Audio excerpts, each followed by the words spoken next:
Everyone being here this evening. My name is Becky Timchak, I'm the board chair. I'd like to first call up Carla Curtis to come up, please.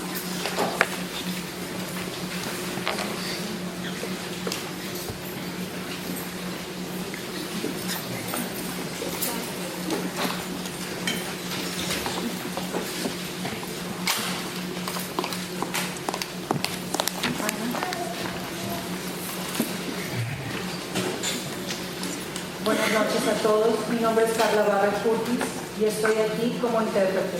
Si usted necesita mis servicios, por favor venga a mi mesa. Tengo el equipo ahí. Gracias. Thank you, Carla. Due to the increased participation at the Budget Committee meeting on Monday, April 22nd, we are changing our location to accommodate a larger audience. And that's why you're all here with us this evening. And it looks like it isn't even large enough for our larger audience. So thank you so much for being patient with us. And we do need to keep some aisles free. So the fire marshal lets us stay in here. So thank you very much for doing that. What I'd first like to acknowledge is we have three budget members who are not with us this evening. Leanne Larson, Eric Simpson, and Denise Peterborg will not be with us this evening, but the rest of us will be here. And what I'd like to do is start off with introductions of the budget members. Good evening. My name is Heidi Edwards, parent of two children in BSD. Good evening. My name is Katina Yasemski, and I'm the parent of three children in BSD. Good evening, Donna Tyner. I'm on the Beaverton School Board, Zone 4. Good evening. Shabina Falco Gardner and House Blackwidow. Good evening. Susan Greenberg, Beaver School Board, 6th year, and was on the Budget Committee 2 years prior to that, and I had a child still in the school district. My name is Ryan Street. I have two children in Beaver School District. Greg Gabriel, I have one child in the Beaver School District, and this is my third year on the committee. Tom Fletch, Beaverton School Board member, is on the second.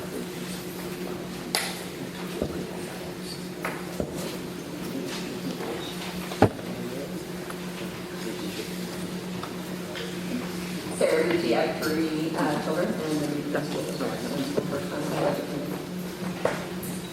I'm Ann, and I'm glad to have Sarah as my budget committee member. I'm representing Zone 2. I'm the board member there, and this is my sixth budget.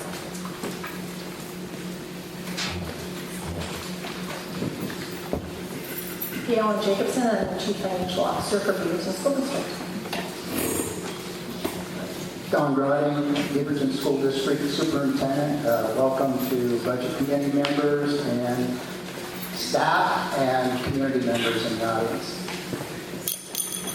All right, welcome all, especially to those of you that are new. Welcome to the budget process. We'll be meeting several times this spring to discuss the budget. Our first order of business at this meeting is to elect a budget chair and vice chair. Do I have any openings for nominations for chair? I would like to nominate Denise Peterborg as budget chair. She has served on the budget committee since 2015. She's a senior accountant at Eisner Northwest LLC, and she graduated from Washington State University with a Bachelor of Arts. For a second? I'll second. Thank you. So it's been properly moved and seconded that we elect Denise Peterborg for our board budget chair. Is there any discussion? Seeing none, all those in favor signify by saying aye. Aye. Any opposed? So moved. Denise cannot be here with us this evening, but she will be with us the rest of the budget season. So now we have opening for vice chair. I move we nominate Heidi Edwards for vice chair of the budget committee. She has been a member of the budget committee for the 2 years I've served, and I think she's done excellent work with me for a budget. I think she'd be wonderful as vice chair. And I also know that she has experience through PCC and really understands education. For a second? It's been properly moved and second. Is there any discussion? Seeing none, all those in favor of electing Heidi Edwards as vice chair of the budget committee signify by saying aye. Aye. Any opposed? So moved. Heidi, would you please join us so we can conduct our budget committee meeting?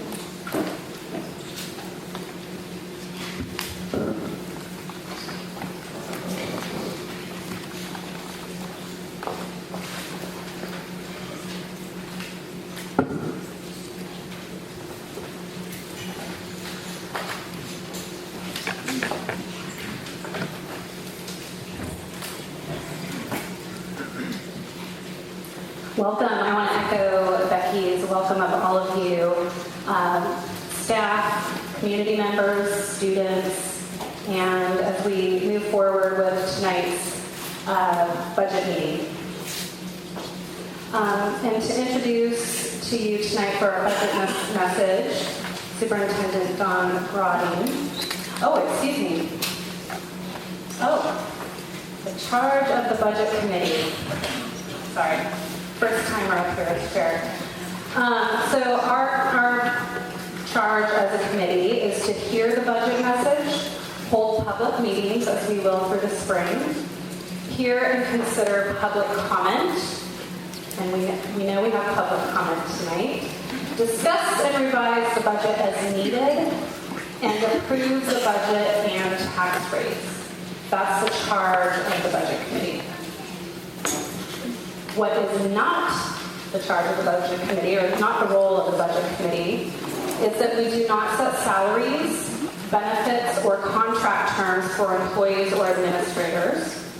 The budget committee does not set staffing levels or make organizational structure decisions. The budget committee does not decide whether or not a program or service should be provided. And lastly, the budget committee does not make or alter district goals or policies. Now, I am going to introduce Superintendent Dawn Broding for the budget message. Thank you, Chair. Thank you again for everybody in the audience. To include one group I missed that's here. Our students are here today, along with staff members, community members, the administration. So thank you for being here.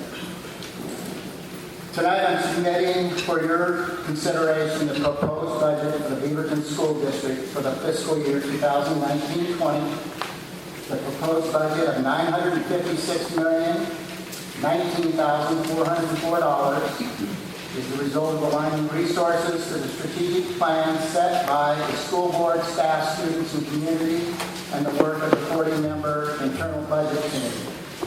The budget proposed includes ongoing allocations for strategic investments, making progress on established metrics, discontinues investments not showing improvement, and identifies investments to be monitored for improvement over a 3-year period.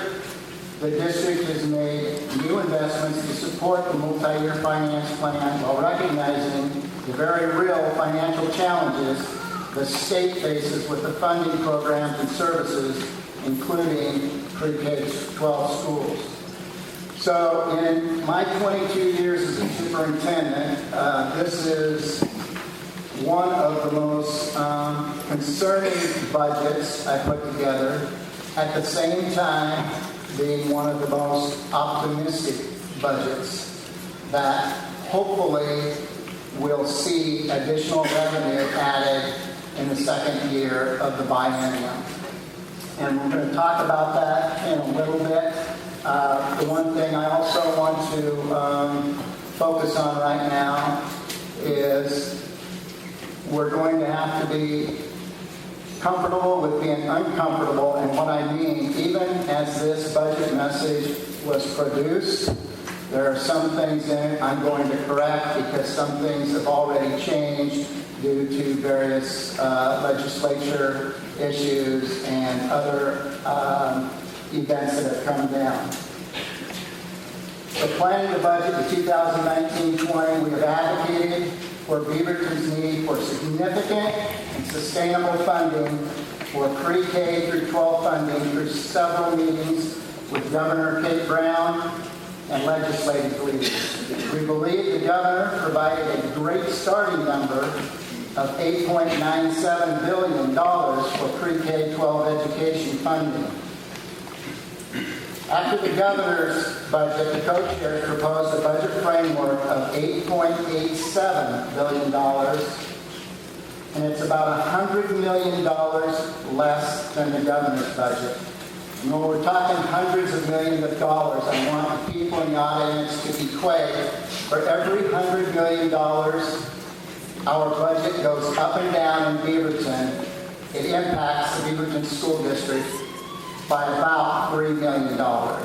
So every $100 million, it goes down, we get a decrease in $3 million, it goes up, it increases our budget by $3 million.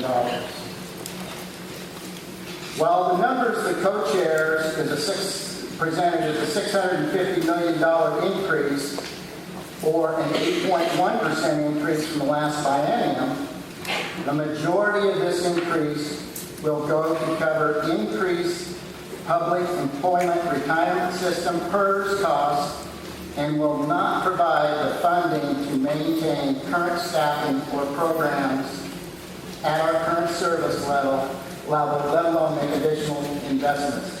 And one thing I want to make clear here, I think sometimes everybody equates PERS to educators. Educators only make up 40% of the public employment retirement system. There are a lot of other folks that are garnering these contracted benefits, and so it's just not educators.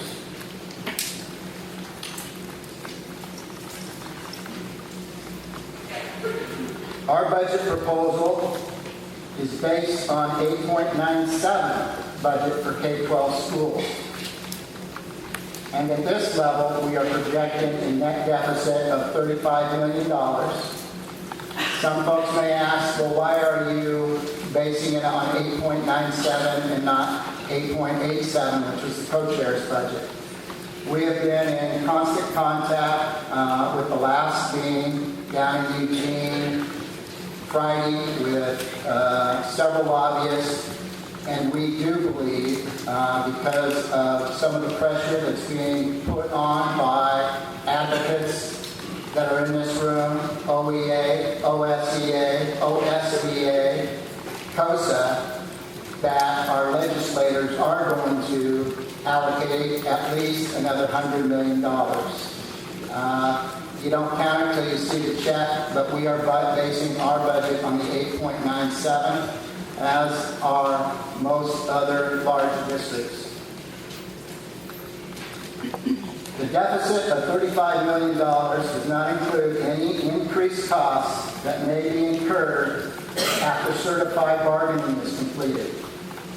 In an effort to meet the budget timeline obligations, the district is progressing with required reductions to balance our budget, including staff and programs and other resources.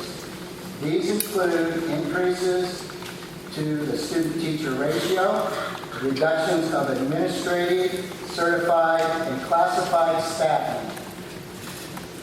What the $35 million does include is the step increase for certified and classified members that are eligible for it. So those would be all that are not at the top of at the salary schedule. And approximately, that step increase is around 4%. That budget, that item is within the $35 million deficit.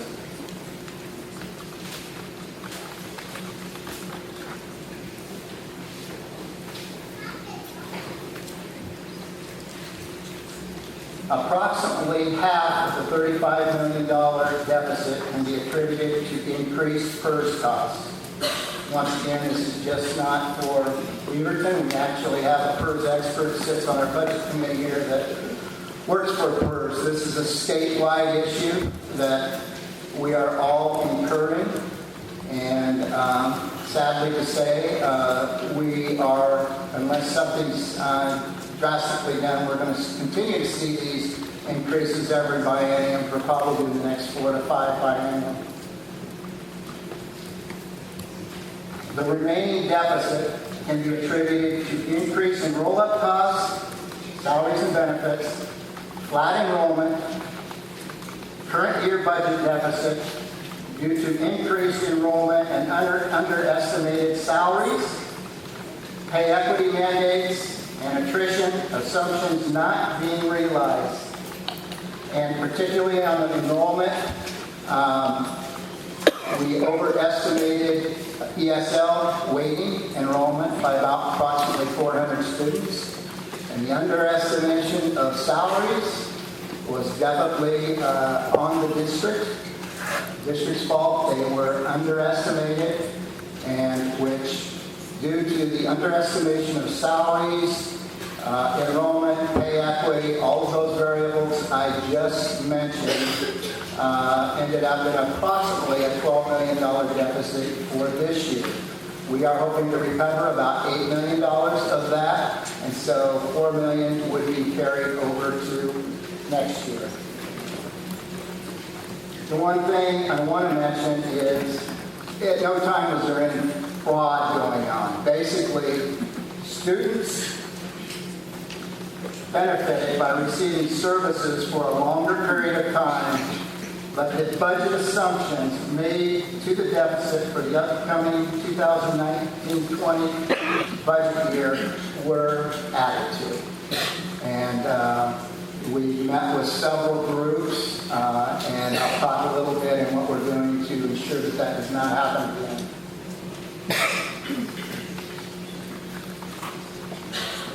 Once again, it's important to understand we are constructing this proposed budget based on the most current information.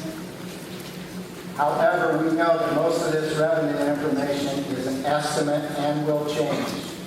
The legislature will make adjustments throughout the session that will impact Beaverton's 2019-20 budget.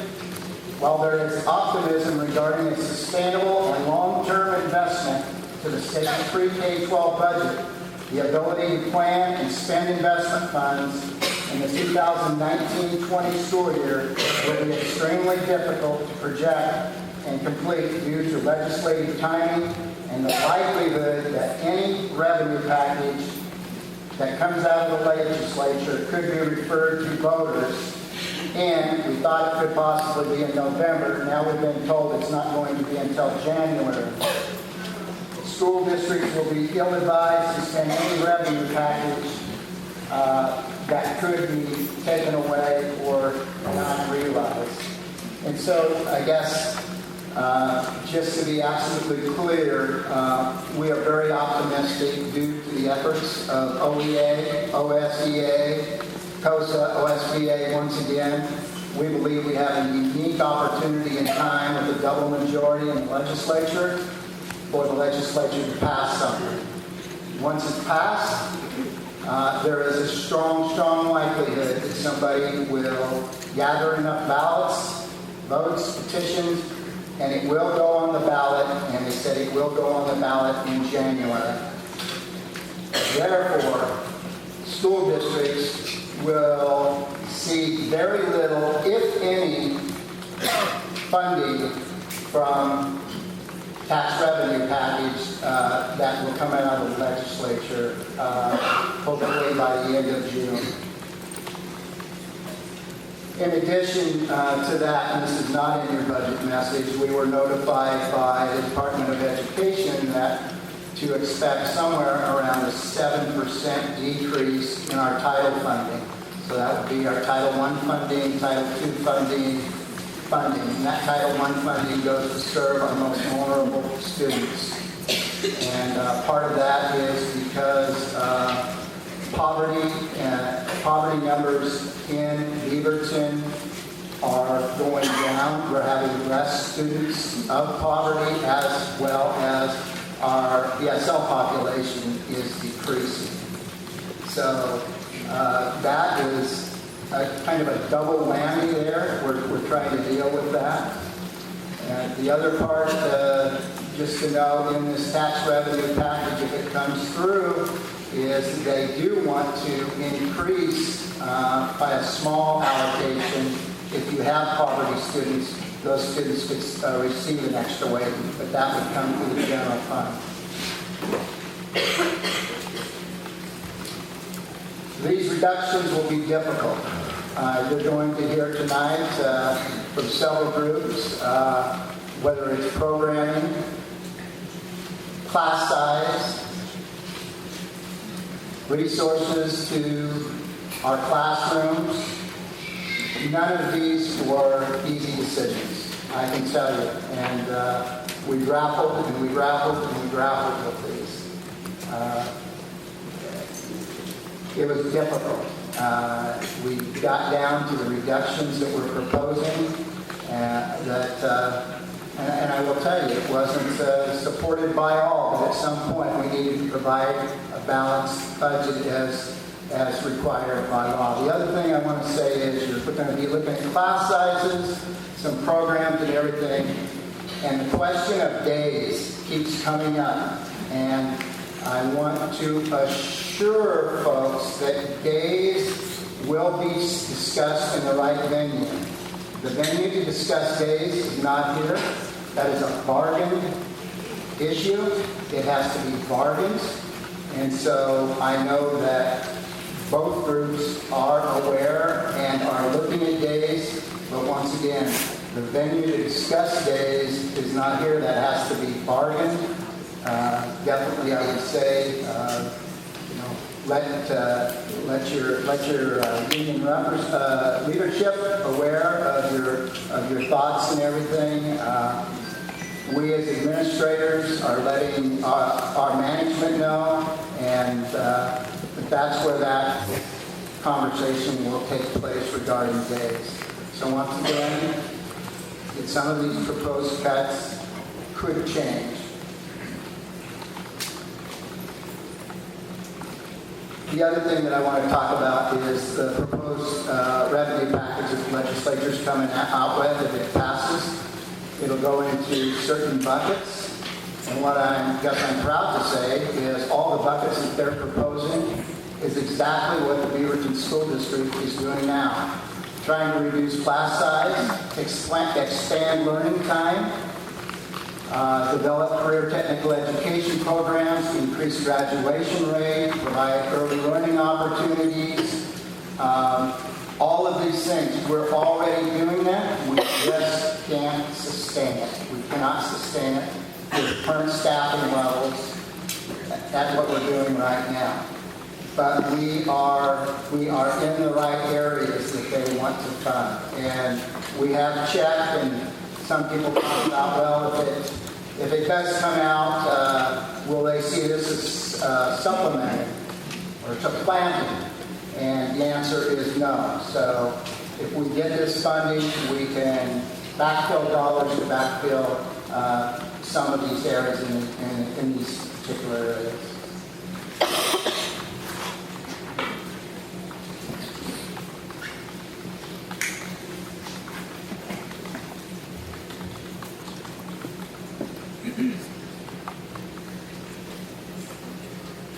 And I spoke it earlier, and definitely for the deficit that was incurred this year, the part that we did have some control of, and that was the underestimation of salaries and miscalculation of enrollment, particularly in around ESS. Apologize for that. Some of the things that we tried to do to make sure that that's not happening again is use multiple stakeholders to review our calculations as we go forward to ensure that that's not done. So bottom line, we're going to take a much more conservative approach as we go forward.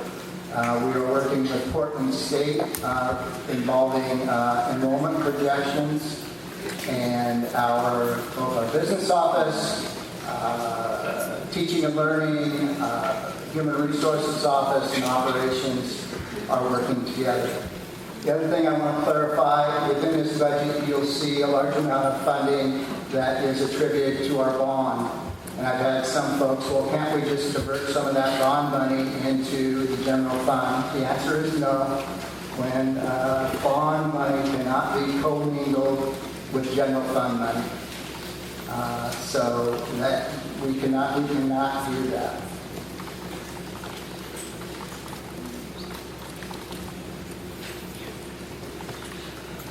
In closing, once again, I just want to reiterate, none of these cuts are good for kids. None of the cuts are good for staff. When you go down to the job fair, Where are the longest lines? They're in Beaverton School District. Why are they in the longest lines of Beaverton School District? Number one, students are getting quality education. We have quality educators in the classroom. And we still have oversized classes. There's a new population of students that are coming our way and will continue to come our way. We have invested in social emotional learning, but we have not invested enough in social emotional learning. We've tried to address some issues in the elementary school, but with not enough resources. But we haven't really touched the middle school or high school. We have social workers here. We have a lot of things. In this budget, we will still have PE, music specialists. Kids will have access to college classes for technical education. There's several things they will still have. But regardless of that, class sizes will increase. Some programs are being proposed to go away. And it's not because these programs are not good for kids. We came to a point that we chose to prioritize class size. So thank you for being here, and I'll turn it back over to you, Madam Chair. And now to introduce Galen Johnson, Jacobson.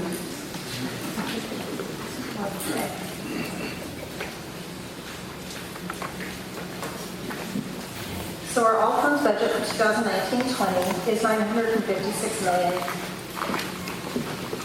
which is a decrease of $59.8 million from the 2018-19 all funds budget. The largest decrease here is due to the spend down of the bond. The general fund budget of $500 million is an increase of $11.7 million over the 18-19 budget. Revenue changes include an increase in property taxes of $6.9 million, increase of $2.4 million from the local option levy, an increase of $0.9 from other local revenue and $0.8 from the ESD revenue, and an increase of $14.7 million from the state school fund. However, we did have a decrease of beginning fund balance of $13.5 million. Even though we are seeing an increase in overall state school fund, we have lost ratings for students in poverty and ELL students, and the increase is not enough to sustain our current spending level. Our expenditures have increased for roll-up costs for salaries and benefits, including pay equity increase. PERS expenditures have increased substantially with an overall increase of 4.85% for PERS and 1.3% for our PERS UAL bond repayment. We've also had increases for our health insurance, with one plan now in excess of the health insurance cap of $1,726 per month.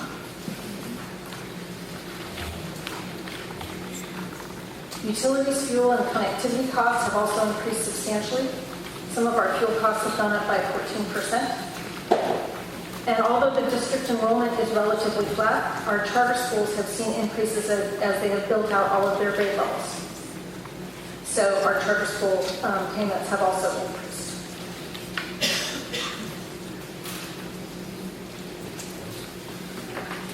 I have to make sure I'm clicking here. Our budget is comprised of 6 different fund types. The general fund makes up 52% of our overall budget and is our general operating fund. The 200 funds are our special revenue funds and include our grant fund, sustainability fund, student body fund, special purpose fund for donations and fundraising, our categorical fund for restricted expenditures from state grants, such as the transportation grant, the energy grant, and our nutrition services fund. The 300 funds are reserved for the repayment of debt on our general obligation bonds, limited tax liability, pension obligation bonds, obligation bonds, and our full faith and credit obligations. Capital projects are accounted for in the 400 funds. This is where we expend our bond dollars on capital improvements. Our internal service funds are 600 funds. These funds account for our insurance reserve and workers' compensation fund. We are self-insured for a portion of our insurance claims and must maintain reserves to cover these. These funds continue to save the district money through our safety programs. Finally, we have our scholarship fund. This is a fiduciary fund which accounts for fundraising and scholarship resources received and held by the district to be dispersed to trust agreements.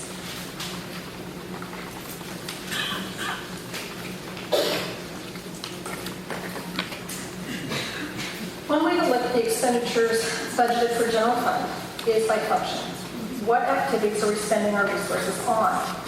As you can see, we spend a majority of our resources on direct instruction to students at 57.6%. Support services makes up 36.2% of our budget and covers guidance, health, administration, and all other operations.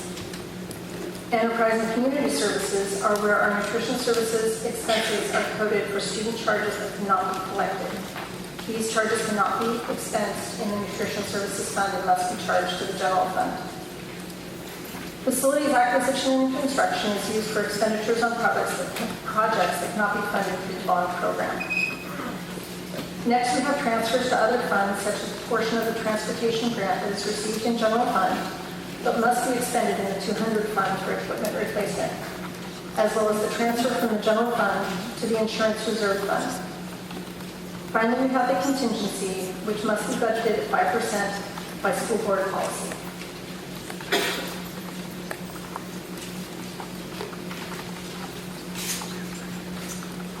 The other way to analyze the budget is by object. What do we spend our budget on? As you can see, our largest budget item is salaries and benefits at 84.3%. Next, we have purchase services at 6%. Contracts for property services such as repairs and maintenance, utilities expenses are charged here. Supplies and materials are 3.2% of our budget. Capital outlay of 0.1%.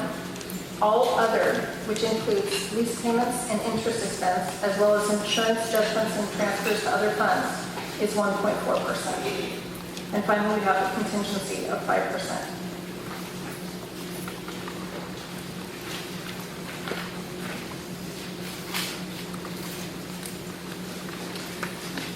As we look at the budget document, it's in 4 different sections. Our executive summary contains the budget message and is meant to be a liftable document that summarizes the entire budget in a few short pages. The organizational section is the district and the community, which includes the multi-year finance plan and other pertinent information on our bonds and levies and our board policies. The financial section is summary and detailed data by fund, and the informational section includes district statistics, school, and strategic investment information. We gave you all a copy of one of the pages from the document as an example of how we can show the breakdown of expenditures by fund and object. We can read the page as follows. General fund has salaries of $256 million, the top line, in 2019-20, which is a decrease from 2018-19, which was at $263 million. This is due to the reduction of staffing as well as an increase in the cost per employee. You can see that general fund makes up the majority of salary expense, with grants is the next largest at $15 million. When we look at the associated payroll costs, it should be noted that if we had the same level of staffing as last year, we would have increased in associated payroll costs by approximately $18.5 million for PERS, another $3 million for health, another $1 million for other payroll costs, plus another $3 million from the current year benefit costs that were increased. As you go down, you can see the different object levels. I just wanted to give an example of how you would read some of these documents in the budget document.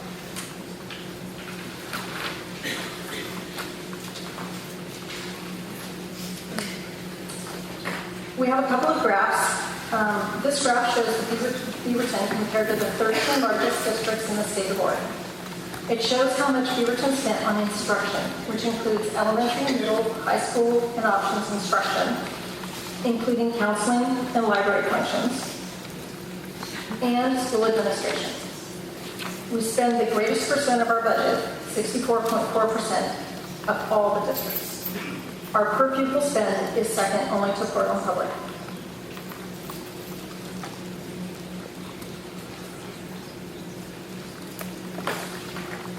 The next graph shows what is spent on central administration, which is teaching and learning department, not including SPED and ELL, but the whole of teaching and learning and operations.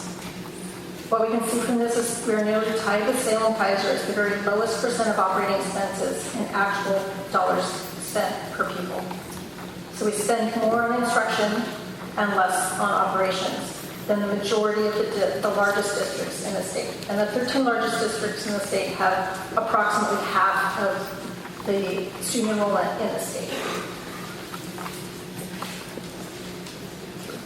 So now we're going to move on to some budget highlights. As we built our budget,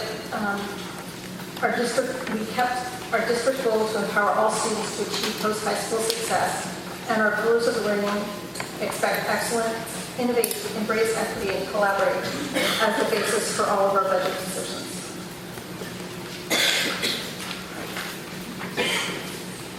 This year, we also included the new Equity Lens questions that have been proposed by Teaching and Learning. Whose voice is and isn't represented in this decision? Who does this decision benefit or burden? Is this decision in alignment with BSD equity policy?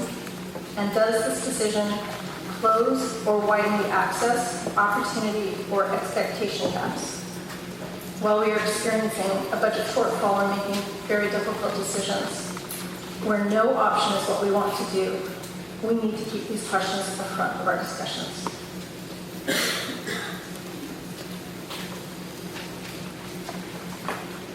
As we approach this budget, we want to remember that Beaverton is making great strides and investments in our students' learning. As this slide shows, we have increased our graduation rate to the highest level ever of 86.4%, 7.7% above the Oregon average. And we have seen increases for all students across demographic areas.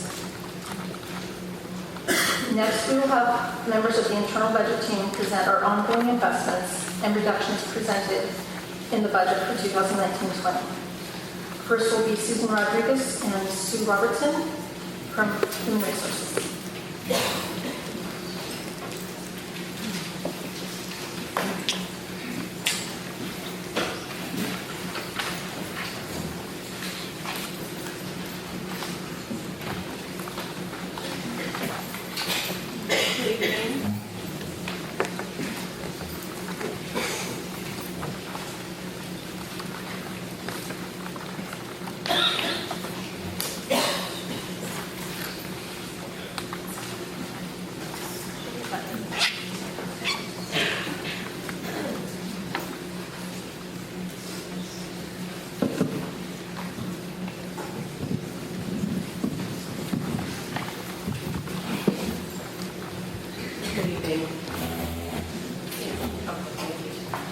So I'm going to speak just briefly about the mentoring that we do in the Beaverton School District, and we have invested in mentoring with general fund dollars as well as receiving Oregon Department of Education dollars through the Oregon Mentoring Program. This year, our grant dollars are going away, so we're, So this year, the mentoring program will be decreased by about 40% of our funding. It's the part that we're getting from a grant that we will be losing. We're maintaining our general fund investment in the Oregon, or in our mentor program.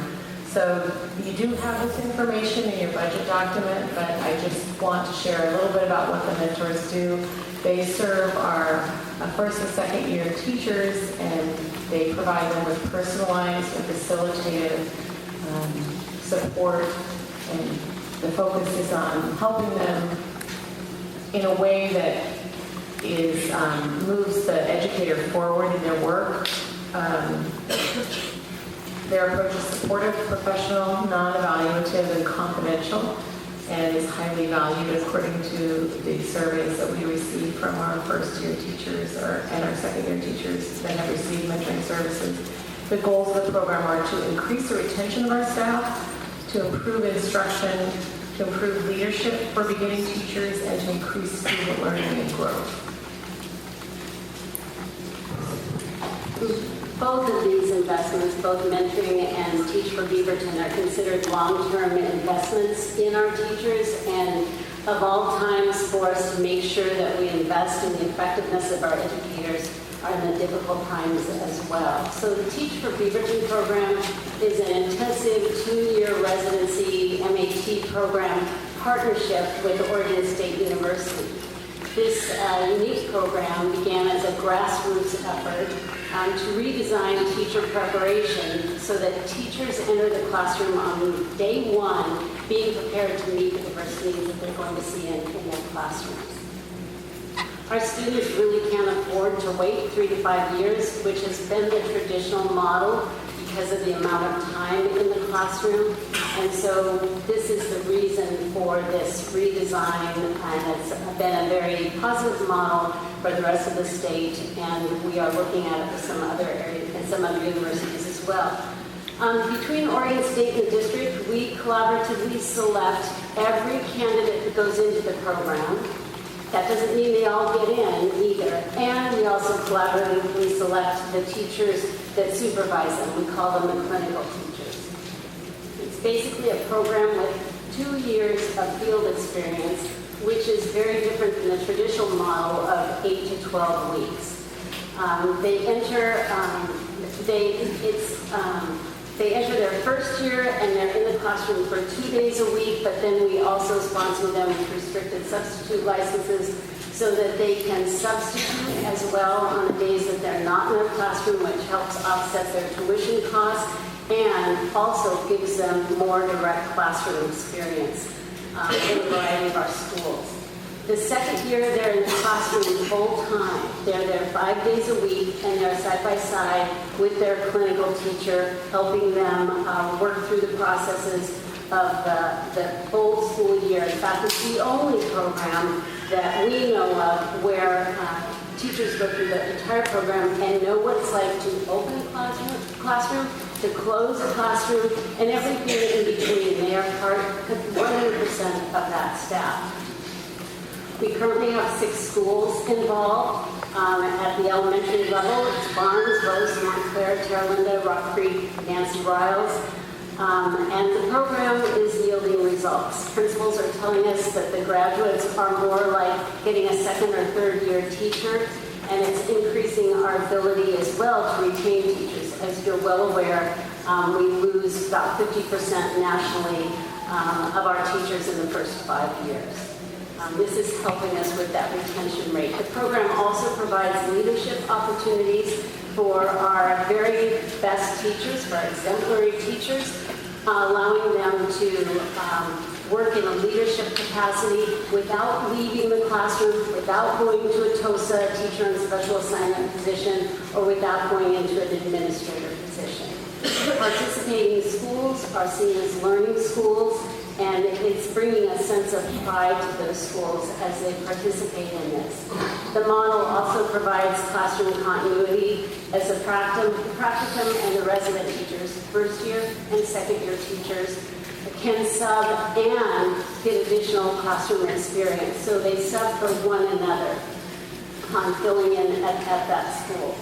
Graduates report feeling much more prepared than their colleagues in other programs. We recently just completed an evaluation of the program. Education Northwest completed the evaluation, and I would sum up stakeholder perspectives for this program with the following quote. It would have taken years of failures instead of getting it right the first time because the practicum teacher had the clinical teacher in there to help with all those pieces of management. I see that they're gaining years from what the traditional program would take them 5 years to learn and maybe burn out along the way.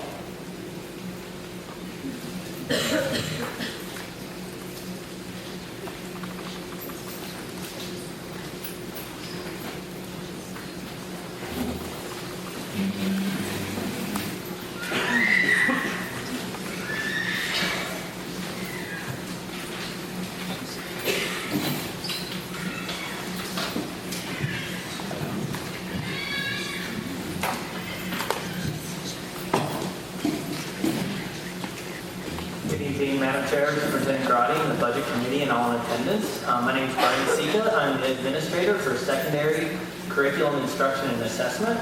Other members of the teaching and learning team are with me here, and we're going to talk about some of the impacts that this budget will have on the services that we provide.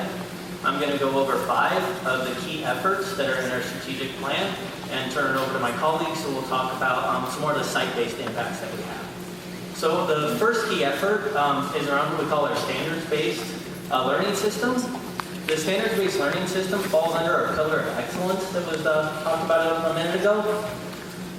The standards-based learning system really evolves from or is derived from the Oregon State Standards, Oregon Department of Education instructional standards. And we have in Beaverton what we call the quality curriculum cycle, where we bring teams of educators, including administrators, teachers, and classified support, as well as community members, as well as parents and students, to select the curriculum materials, as well as the professional development that will be provided by the district.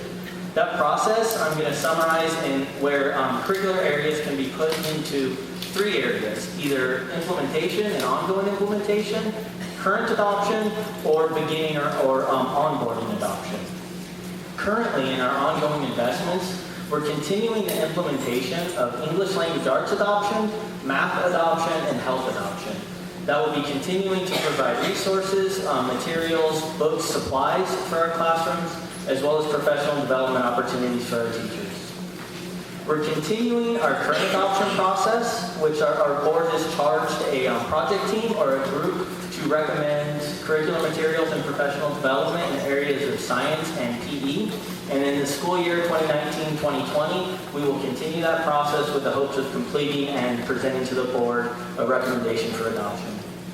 We will be beginning the process next school year 19-20, of the social sciences materials adoption, and that process begins with the formation of a teacher cadre.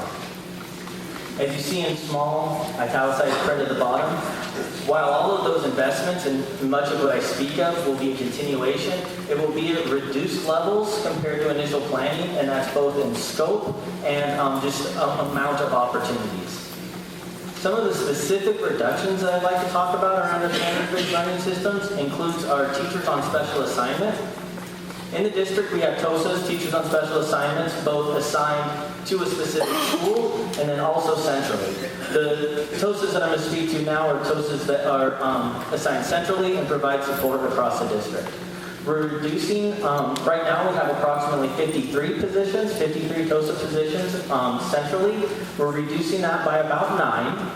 Those positions provide support in all areas of curriculum and student services pre-K-12. So that would include your traditional subject areas, math, science, music, the arts, PE, as well as our social emotional learning and other such student services. In addition, a reduction in this area is our Chief Academic Officer, but that line item or that statement requires a bit of clarification. You'll notice in our organizational chart, we won't see a Chief Academic Officer. In July of 2018, that position was eliminated, the duties were reassigned.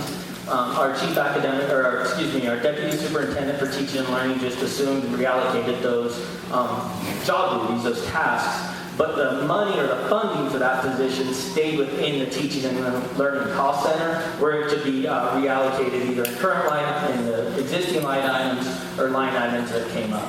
The reason that this is in the budget as it sits now is where it was in our Teaching and Learning Cost Center, it will just be put back into the general fund for 1920. So that money is a reduction out of the Teaching and Learning Cost Center.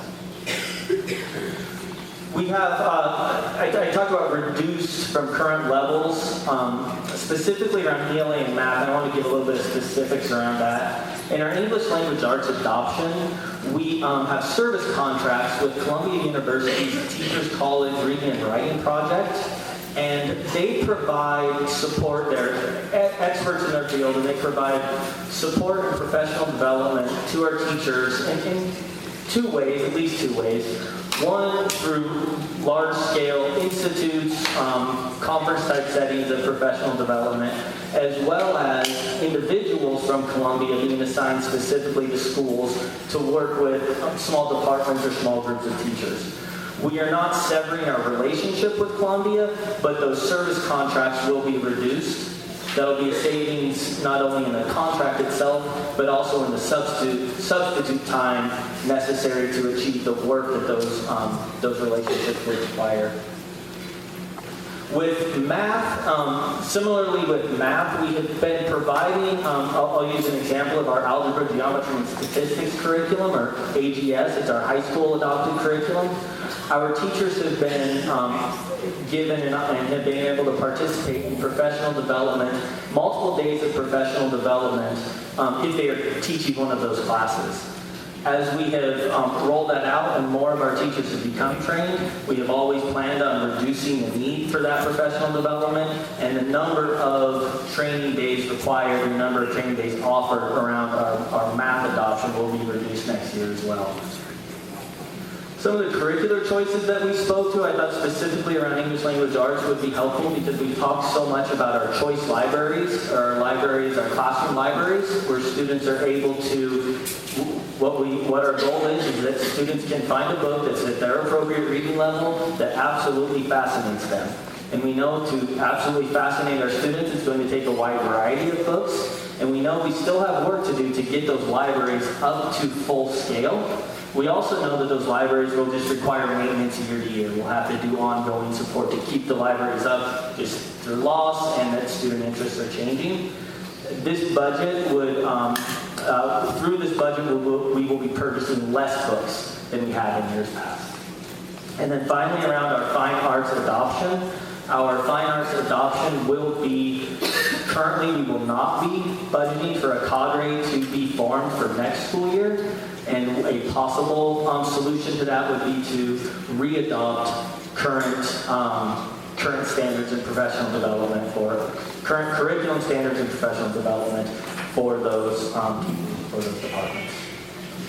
Galen, thank you. The next key effort that I'd like to talk about is our Future Ready Schools. Future Ready Schools fall under the innovation pillar.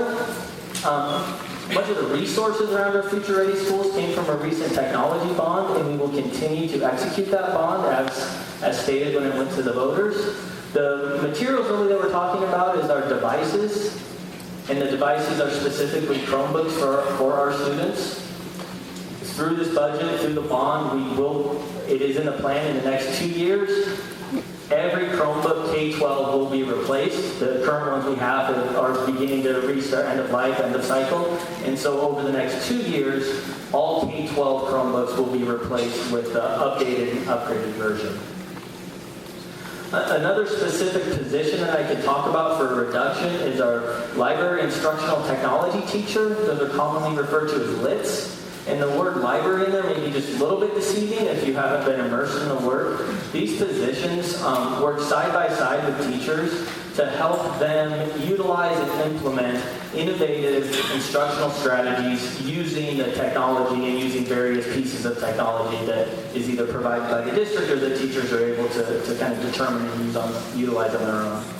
Those positions have been cut by approximately half at the secondary schools, where our secondary schools will now be have a half-time lit instead of a full-time lit, and they would be a possible example would be one person being servicing 2 schools.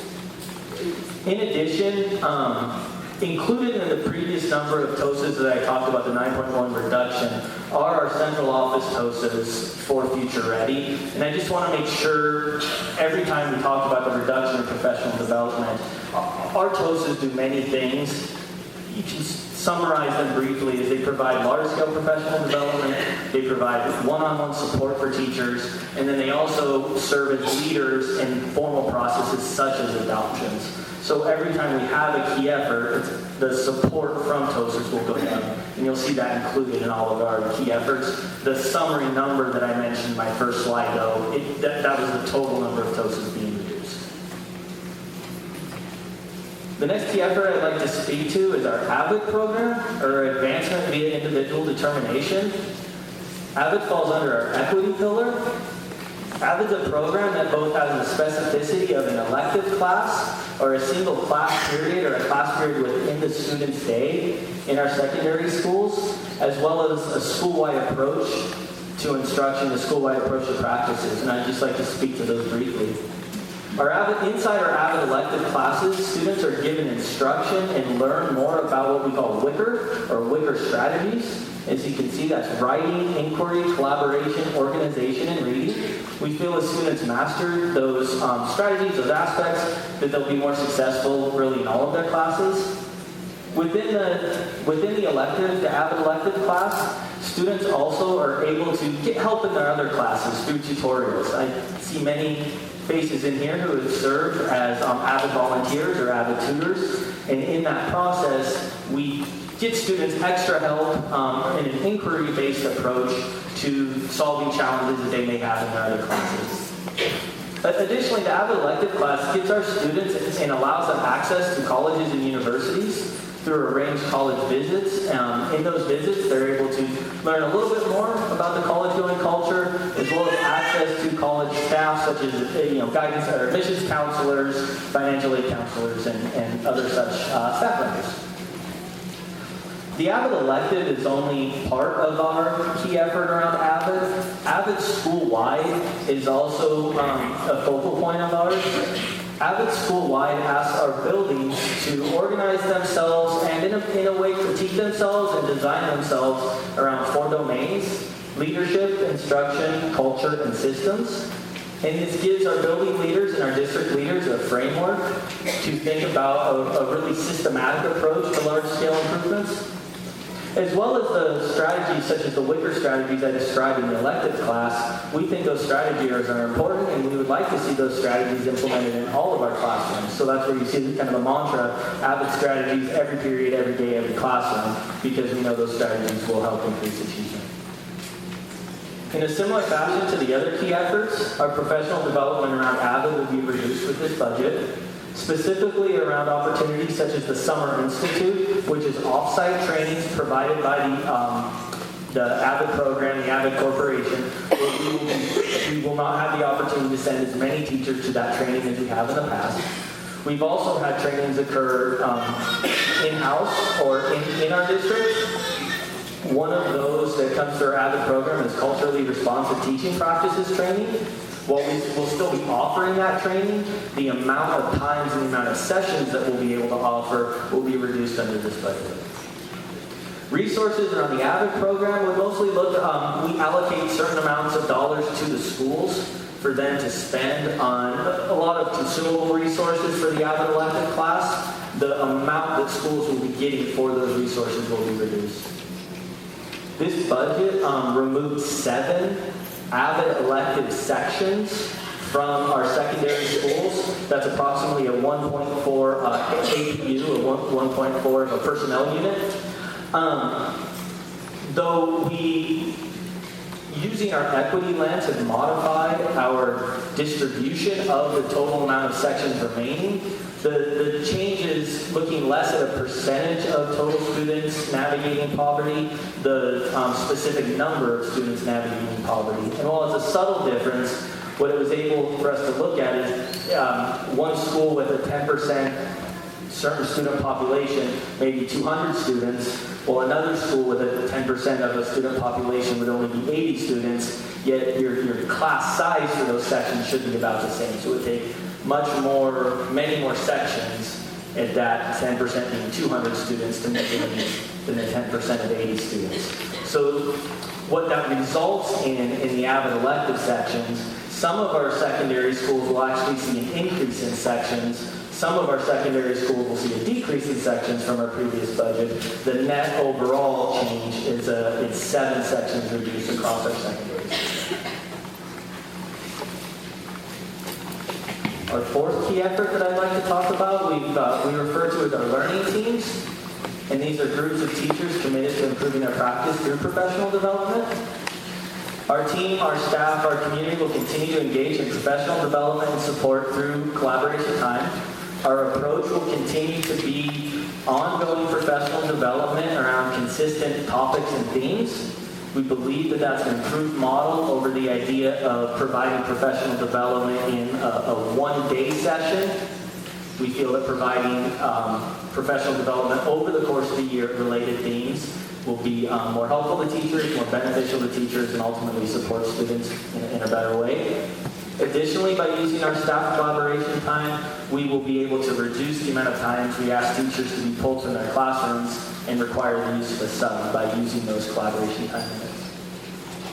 We have three areas of reductions I'd like to speak to around this key effort.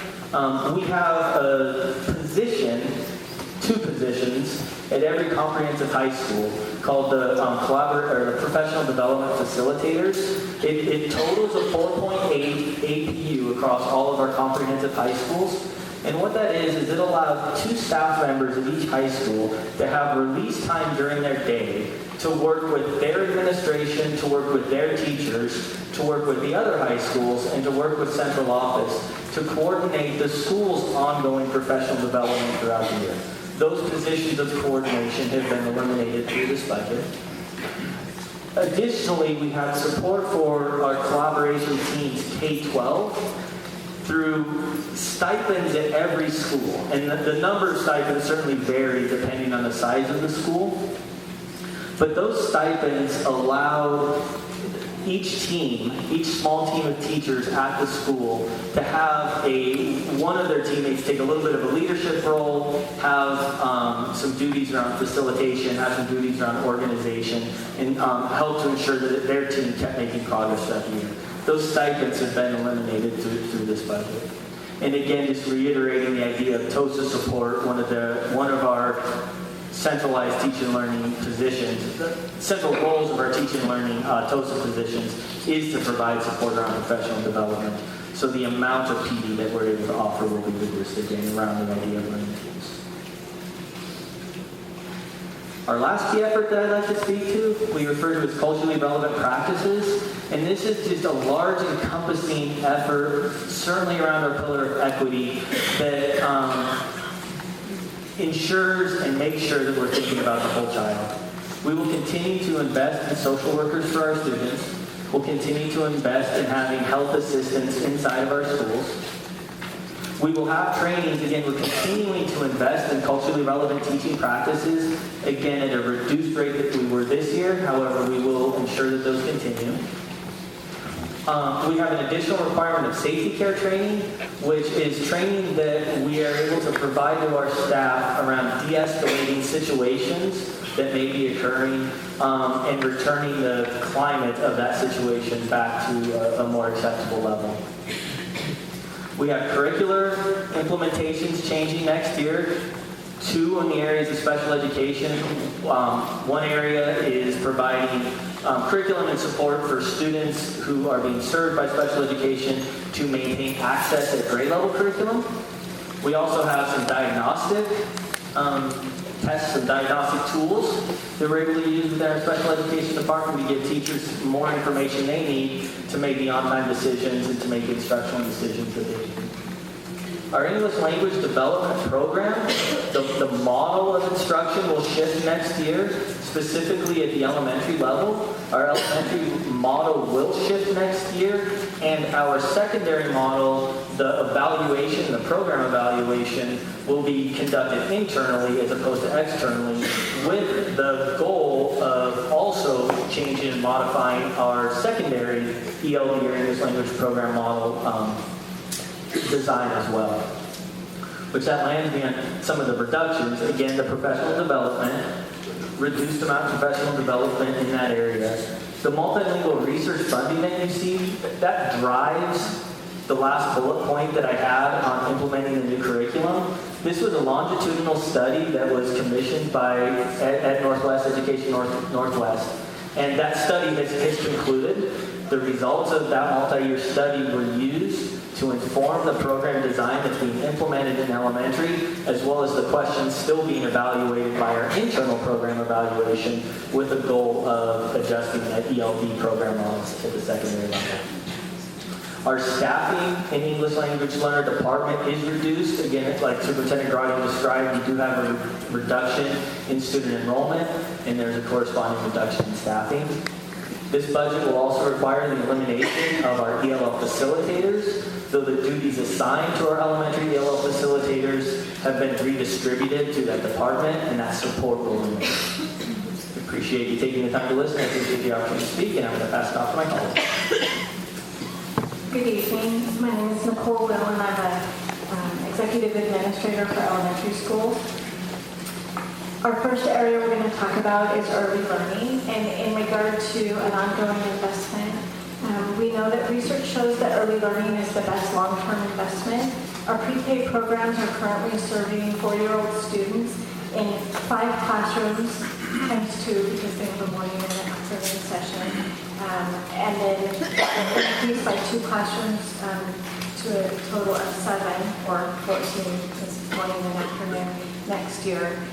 These classrooms serve some of our families that are furthest from opportunity, including students whose families are experiencing poverty, students with disabilities, students who speak languages other than English, and students of color. In addition to serving students, our pre-K teachers are building relationships with families by conducting regular home visits and helping provide access to critical social work and wellness services. There's currently a school nurse who serves all of our pre-K classrooms, and funding for this position will continue. As Brian was talking about in relation to the other position that was funded but not filled last year is similar with the administrator for early learning. Those duties have been reassigned to our elementary curriculum instruction and assessment administrator. Moving on to elementary schools, we will continue. First off, we will continue the investment in intervention teachers. I want you to know that it's both a continued investment as well as a reduction. We're going to continue to invest in intervention teachers, but at a reduced rate from 1.0 to 2.5. The other investments we will continue with are currently we have 1.0 counselors in every elementary school. We will continue with that investment. And the current general fund investment of a half-time student success coach in each building will continue at all elementary schools. Title I funds will continue to pay for an additional half-time student success coach allocation at all of the title schools, bringing the allocation for student success coaches at title schools to 1.0. This position has been vital in supporting students and staff as they respond to the social emotional needs of all students. The investment in licensed PE and music teachers will continue, ensuring that all students at the elementary level receive 90 minutes of PE and music instruction every 5 or 6 days. The reductions at the elementary level, the student-to-teacher staffing ratio will increase by 2.15 at the kindergarten level, moving it from 2.48 to 24.8 to 26.95. In grades 1 through 5, the student-to-teacher staffing ratio will increase by 3.15, moving it from 27.33 to 30.48. It should be noted that this is not a direct correlation to class size. We're not adding 2.15 to each kindergarten classroom or 3.15 students to each 1 through 5 classroom. Rather, this is the ratio that is used when staffing is allocated. We can assume that some classes will be larger than the teacher-to-student staffing ratio, and some will be smaller. The funding for primary years programs impacting 10 of our 34 elementary schools, STEAM impacting 3 of our 34 elementary schools, and expeditionary learning impacting 1 of our 34 K-8 schools will be eliminated. There will be a 15% reduction to the non-salary budget at each of our 34 elementary schools. And at the elementary level, building administrator allocations are based on the number of licensed staff in each building, with class sizes increasing and the number of teachers decreasing. This will result in the elimination of 4 assistant principal positions at the elementary level. This will bring the number of assistant principals at the elementary level from 17 down to 13.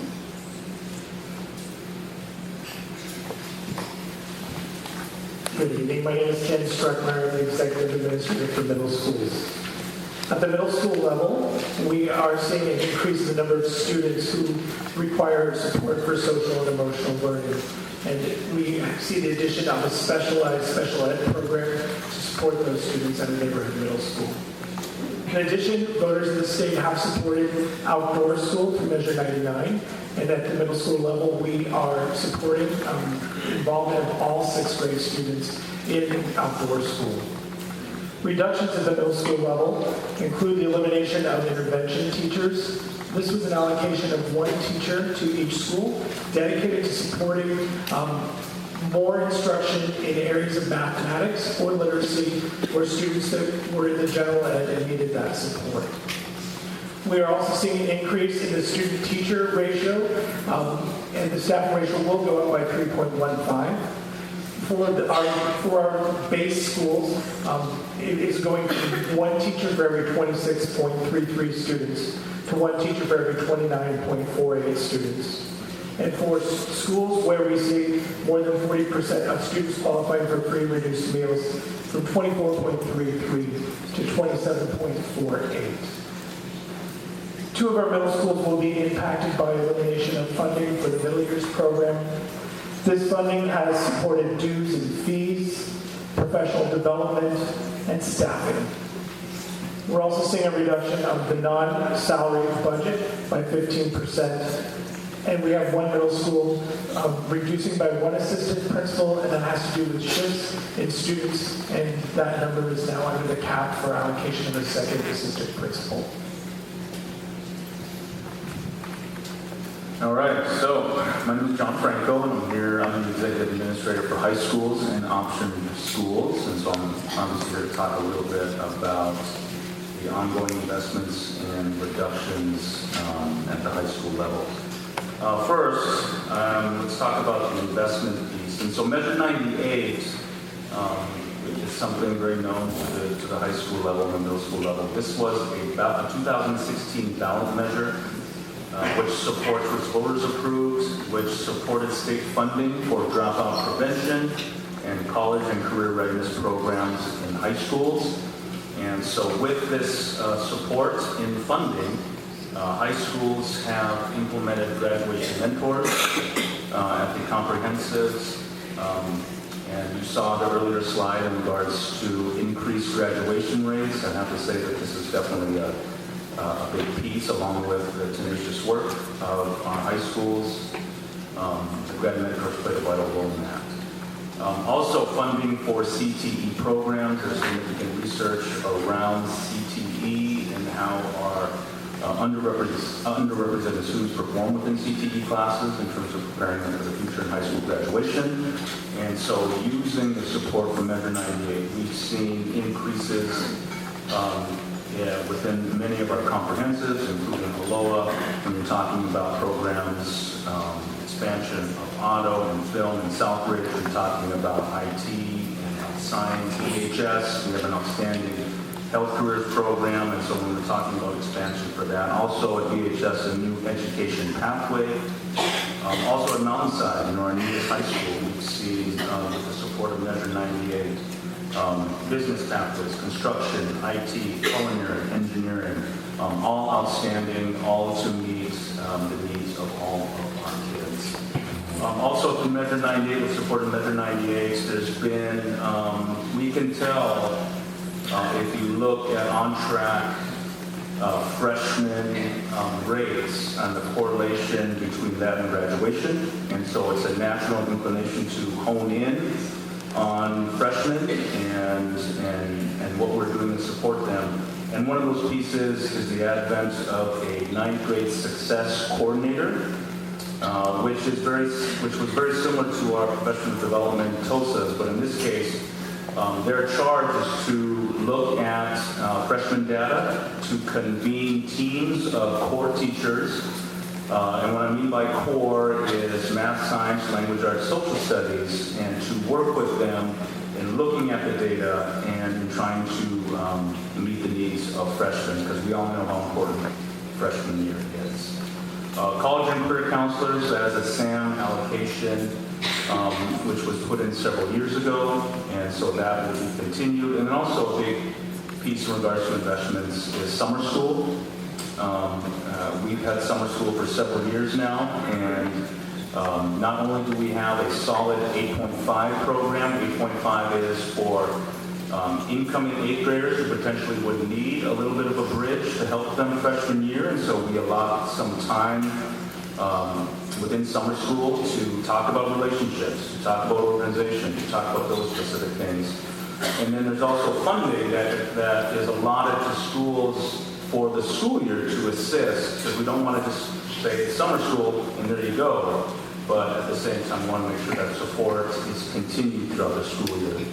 And of course with summer school, you're talking about significant credit recovery opportunities for our kids, and but then also things like SAT prep and those types of things. But I have to say, we have a increasing graduation rate for and summer school is a big piece of that. In regards to the reduction piece, very similar to what my elementary and middle school colleagues talked about, there will be an increase in the staffing ratio by 3.35. Currently, high schools build, so in staffing allocation model, 40% poverty is kind of the baseline, and so if you are above or below that threshold, it's 23.58 respectively. If you are above that threshold, and 25.53, so naturally if you add an additional 3.35 there, you can do the math with that one.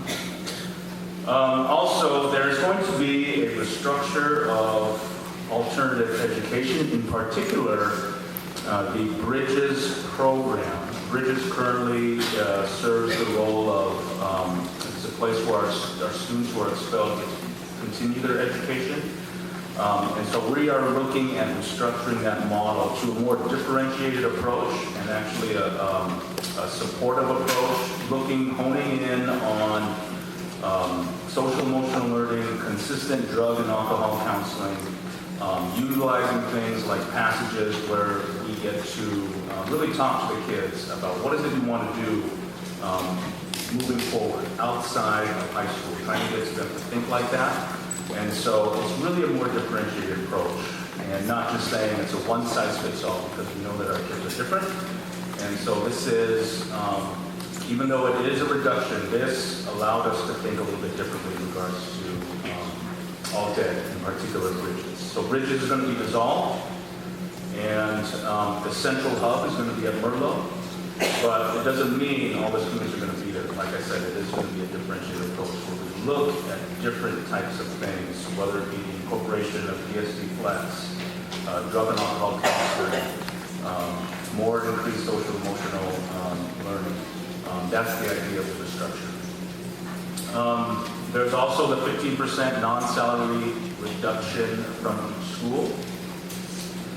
There will be a savings from the restructuring of HS2 and SST. So with that, what's going to happen is next year is a transition year. Next year, HS2 and SST will be on the exact same schedule, with the idea that the year after that, so next year will be the transition year, with the idea is that Mr. Cronk, the principal, will engage community stakeholders, will engage the staff, will engage the students, to open one school, basically expanding on the positives of each and forming a new school the year after that. And so that is, it is a reduction, but at the same time, that opportunity does exist to expand on the options for all kids. Also, there will be a reduction in an assistant principal, currently at HS2 and SST, and that is a staffing allocation piece because of poverty.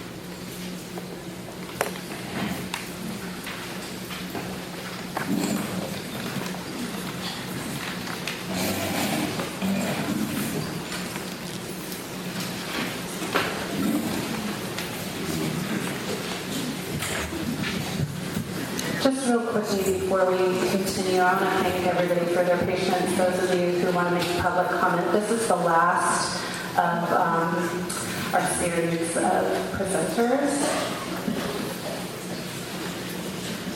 So we will go quick for you. Yes. So operations, slide. These are not the fun, fancy things by any stretch. These are the things that we do on a day-to-day basis to open our schools. So utility rates falls under general operations. Utility rate increases, while our staff, and many of the staff you see behind me have done an amazing job being stewards of our resources in the district, and we continue to see usage going down and smart use of our resources in the schools. Our rates, unfortunately, continue to go up. Water, for example, is going up approximately 14% this next year, as well as electricity rates and potentially natural gas. So that is one area that we continue to monitor and make adjustments where necessary. In transportation, we continue to see a deficit in that area for the last 3 years. I have had to go back to our cabinet and ask for approximately $800,000 about the end of February, beginning of March. Otherwise, about March 15th, we would run out of gas for the year to transport students to and from. So we have, in essence, shortchanged that account to be able to balance our budget on an annual basis for the district. Don has challenged us to make sure that we are funding things accurately from the outset, so that we are putting enough resources there from the beginning of the school year. In the next area, in maintenance, we have not seen significant cost increase, or an increase in budget overall in maintenance. Maintenance is the area, obviously, that takes care of our facilities in a general fashion outside of what Bond is able to take care of. In this area, before we actually fix anything, July 1 of every year, to open our doors, we have approximately $800,000 worth of costs to meet compliance and state requirements. $800,000 without fixing anything. That is just to simply meet compliance needs. That's lead testing water, that is checking bleachers in every school, and it's contracting out for all these various services, and there are hundreds of them. Next area is custodial. We have not seen significant increases in custodial primarily. Custodial increases have been with the increased size of our elementary schools and high schools. So, for example, we need to open Mountainside with additional custodial staff. Our elementary schools typically are staffed two custodians. Our large elementary, Sado, Bose, Hazeldale, and William Walker, we've had to increase that by one additional custodian because of the square footage. So they've not been vast increases, but we do need to sustain that as we move forward. That has still not gotten us up to a point where we're cleaning classrooms on a daily basis. As many of the teachers behind us can tell you that. Some schools it's to an every other day model. It's still some schools it's every Thursday. So because of not meeting that need across the district.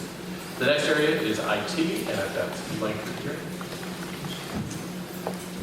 Good evening, everyone. My name is Steve Langford. I'm the Chief Information Officer. I'm going to speak to two IT increases for next year. The first is related to bond. One of the strands of the 2014 bond was technology modernization, and that allowed us to build out the systems we need so that student devices will work at the scale we have them, increase our security posture, and really modernize our technology systems. When we make purchases for those appliances and hardware, years of support are built into that initial contract, and that is funded through the bond. Each year, when that support expires, then we are no longer able to use bond funds for that, and it must move to general fund for support. So the first increase around technology is for the support of our wireless, enterprise wireless system, and that covers software updates and the support. The second IT aspect is the connectivity increase. Many districts around this region, all of our contracts are expiring, and districts are right now negotiating new connectivity contracts. And there are a couple of drivers for us specifically. One is that unknown cost of new contracts for connectivity. The second is that we are using much more internet connectivity on a daily basis than we ever have. And so at the same time we're going to negotiate new contracts, we are also going to increase the bandwidth used and available for students and staff. And then finally, we are completing a build-out of what is called a dark fiber ring at our high schools. And what that's going to do is it's going to allow us in the future to control our ability to grow at a very, very low cost, and will actually reduce our budget footprint into the future once that's done. Lastly, reductions, 15% of reductions across all non-salary areas across central office. With the exception of teaching and learning, which you saw those reductions separately. But this entails IT, HR, facilities, finance, and all of the departments across the district. So 15% non-salary reduction. In addition to that, we are changing a position, the administrator for fiscal services, to a manager position for this next school year. So that will lessen dollar costs in that specific position.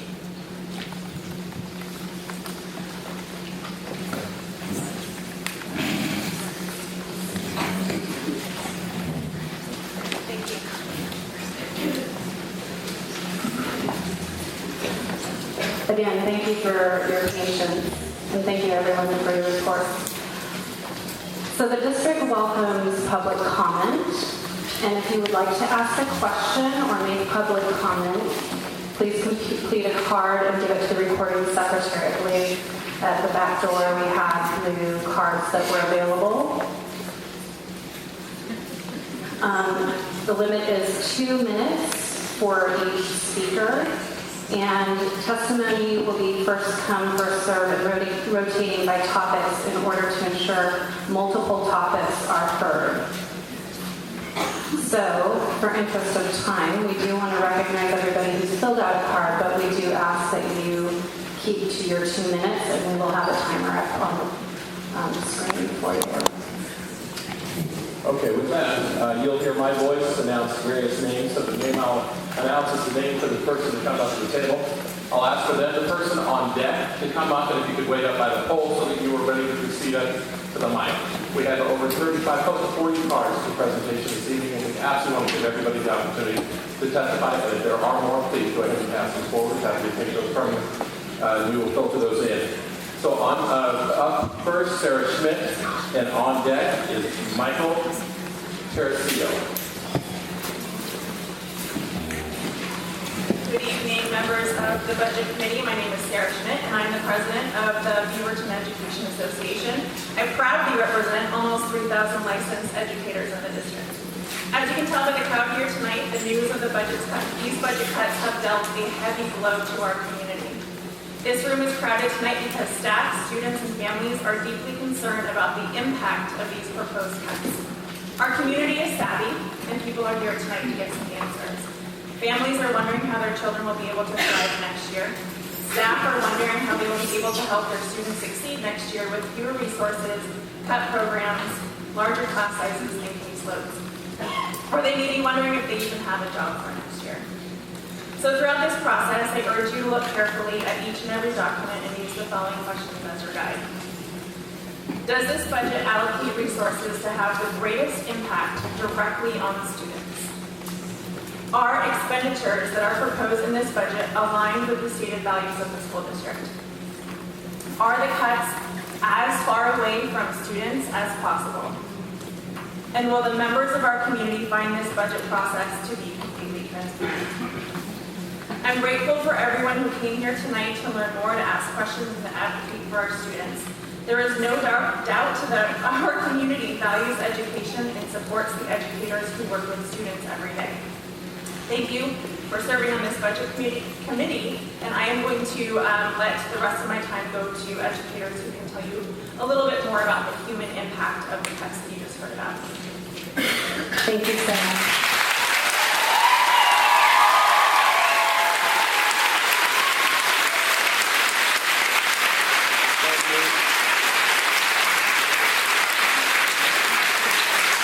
Now presenting is Michael. On deck is Kathy Leahy. I'll start by saying go Rangers. Hell of a game last night. I'm a parent of a child at Sexton Mountain Elementary School, and I attended the last budget meeting we had at Illinois Huber, and I wanted to come back and reiterate some of the thoughts I had. I appreciate all you guys being up here. There's one fact that stands out to me. It's $76,111. That is the amount of monthly benefit that the top recipient of PERS receives. We pay too much money monthly, annually to PERS. Those sums aren't going to the elementary, middle, and high school teachers that are sitting behind me. They're going to folks who have earned it, but it's too much money going out. The reason that I bring this up is that, and I mentioned this at the last meeting, with having a singular focus on raising revenue, you're going to miss the boat. The boat has a big hole in it, and you can't right that ship by just trying to scoop water out. You can't. And it's not a left-right issue. It's not, in my opinion, it's economics. It's black and white. The Oregon Investment Council doesn't have enough tricks up its sleeves to make the pension fund perform and pay out what it needs to pay out.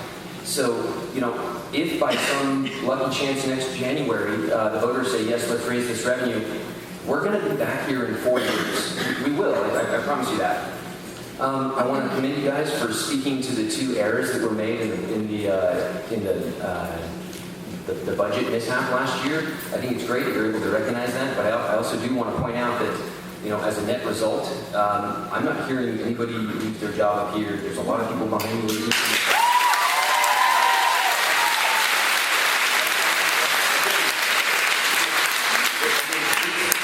Demographics here are forecastable.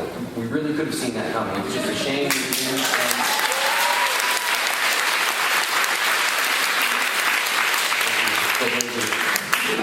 Thank you, Michael. Kathy Leahy, and on deck is Brooke Bailey.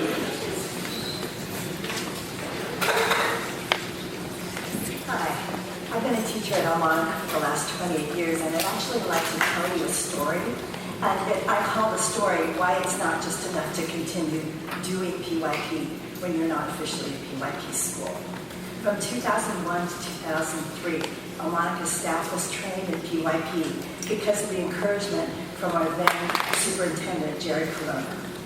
When we were ready to submit our application to become a candidate school, our principal was transferred, and the incoming principal had no interest in PYP, so it was dropped.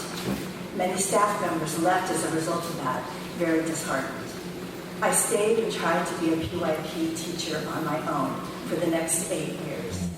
Slowly, the good practices I learned and still believed in went by the wayside because there was no one to support the work. First, I stopped focusing on international mindedness. Next, reflecting on units after I taught them went away. Then teaching my kids about taking action started to fade. Slowly, the everyday pressures that are placed on teachers just overshadowed the good practices that I knew were part of the PYP. We need to have a whole community of teachers and a coordinator to be accountable to and to draw support and encouragement from. Well, the hope of teaching in PYP school came back 6 years ago when our district leadership requested that Almonica, along with 4 other teachers, explore PYP to see if it was a good fit for us. Best practices were rekindled. Transdisciplinary units with a deeper focus emerged. We began to think with our students about what kind of difference we could make in our world. We had the support we needed to make a difference in the lives of our students. Please use my experience as a cautionary tale. We can't move backwards again.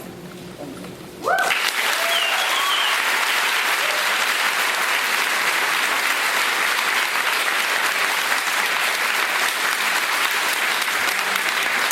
We have Brooke Bailey speaking, and now on deck is Juliana Godarte. Good evening. So I'm here to address also PYP.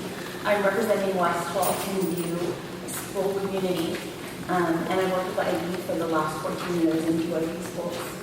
And I just wanted to talk about how PYP is the culture of our school. It's more than just a curriculum on social studies and science.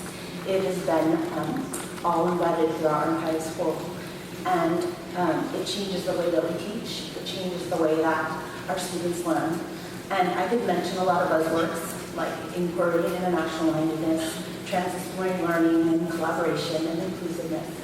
But actually what I really want to tell you about is I want to tell you about the students that I work with today who are doing exhibition. They were so excited about their project. They get to learn about a global issue and take it and then do some action that's right here in the community. So they interviewed a retirement center and asked, we see that there's going to be a huge population boom in older citizens called the silver tsunami. And we want to know, how are we going to support them long term? Can we use robotics? Can we use other techniques so that we can sustain this group of people? That's what we're going to have to take care of. They're concerned about it at age 10. And how about my social communication class, who they're just learning to interact with people, and we're learning about how to be global citizens. So they went around and learned speeches to solicit money for UNICEF so that they could be global citizens and take care of citizens around the world. Or about our first graders, who after they saw the fifth graders who were doing the exhibition, they decided that they want to have a bake sale so that they could donate the proceeds to the Cancer Society in honor of their classmate's mom. And I could just go on and on. These are our kids. This is the change that it's made for them. So please, I implore you to think about this and program that's so important for our schools.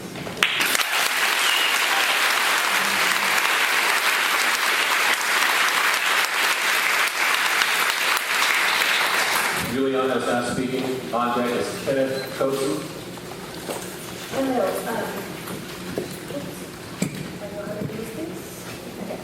My name is Juliana Rodarte, and I am a high school teacher. I teach Spanish, and I've been working for this district for 12 years now. And in 12 years, I have not once seen a new curriculum for teaching languages in our school. So we lack resources for 2 of the 5 learning targets that we teach. And as we know, in a multicultural community, it is important to provide opportunities for students to speak another language. Yeah, I understand there are other core subjects like math and English for our students to develop and be successful, but that's one of the things that we do not have as a resource for teaching. So here in math, like me, many teachers that are right behind me, they are teaching elementary school the students with lack of resources in science and social studies and etc. Right? Another, I am here to advocate for those students who work really hard and they have special needs. As we know, we have special needs students in the classroom. This year, I have nearly 18 in my work level, and for one student that I can think of who works the hardest, and I know Katie over there knows what I'm talking about. It takes me about 10 minutes to give her instructions for her to perform a task in the classroom. So I have a team of them. So now let's do the math, and that will be a lot of instruction time. And with a class size of 35 or 39 students, that is a task that is really hard. Not only hard, but almost impossible to do, and to meet the students of our students, right? Another arising issue for those students with mental and emotional problems. This year, more than any other year, I have seen that. And the thing is the students and parents don't know what the resources are available there for them. And I know I have no seconds now, but here I have a question for you. Juliana, we don't do questions, but if you want to ask your question, we will document and we will not respond to it. Yes, and I was thinking very briefly. Given the status of our school district budget and the finances that we have, I wonder what are the resources that will be available for those students with special needs, for those students with emotional and mental problems, and for those teachers that work with them. There are all of these ones that are behind me. Thank you.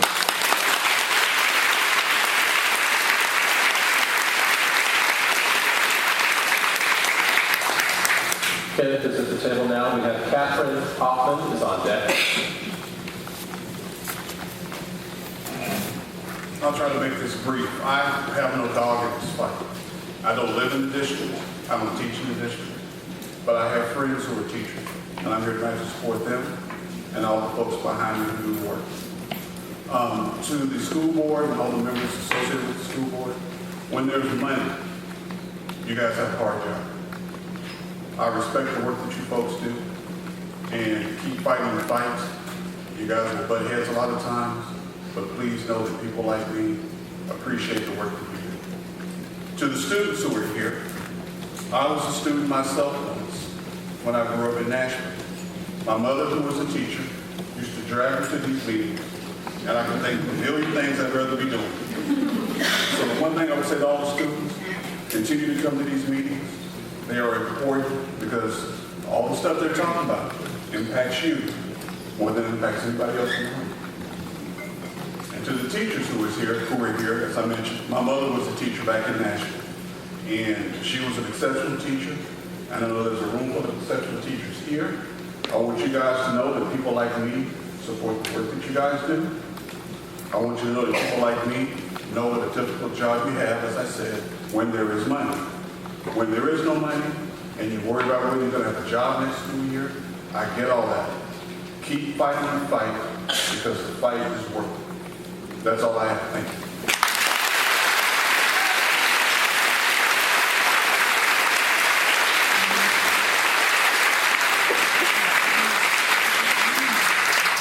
Catherine Hoffman is speaking. Kristen Hasselbacher on deck. Thank you, committee, for having us here today. The zones teachers are kind of in the yellow zone, so I'm making some breathing strategies to get through this. So I will try to get through this. I am representing West TV Elementary. I'm a kindergarten teacher. I'm here to talk about PYP and what it means to our program. I'm going to echo a lot of what Ms. Burke-Bailey said about the buzzwords, because I think they're extremely important. Because they're what make our community. So the reduced staffing will eliminate 15.5 teachers in 10 of our schools. This means that we will not be offering Spanish to our students. It'll mean that RIP coordinators will have a difficult time going around the country and sharing their knowledge with others. I just wanted to say that the PYP cannot be measured by a dollar amount. The benefits far outweigh any budget line item. The time, the energy we've put into this as teachers, as students, as families. The effort, commitment put in the program at these 10 schools cannot compare to the small relief of the 15.5 teaching positions would offer the district. I'm asking that you please consider not taking away the PYP from our district, as it means so much. We emphasize international mindedness, perspective taking, transdisciplinary skills, and even in the kindergarten classroom, we are doing exhibition at our school, and our kindergartners are so excited. They want to read the signs. They want to know how they can get involved. And what I've seen families do at home has been phenomenal. So I will yield the last 20 seconds of my time and let you know there is a beautiful printout that Ms. Bailey made, if anybody wants a copy of it, explaining how complicated this is and how it's not just something where we can just put it in the cupboard and pull it out in a few years. Thank you.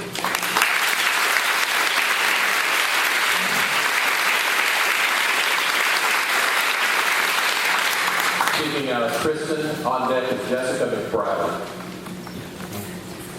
Good evening. This is my first time attending a meeting. I'm a parent of 3 students in this district. I have an elementary student, a middle school student, and a high school student. So I cover the grounds here. I actually have a question, and I understand it won't be answered. This is my first time at this, but I know it will be documented. My question really lies in considering the budget about the move to an every Wednesday early release and the reduction in classroom hours for the students, and then the need to increase days. And really wondering how you're thinking and looking at that in looking at costs, considering that the Beaverton School District has granted the most days of any district in our area. I value my kids' classroom time and value the importance of that, but I also know what a negative impact it is with higher class sizes, less access to services, and although you may think that that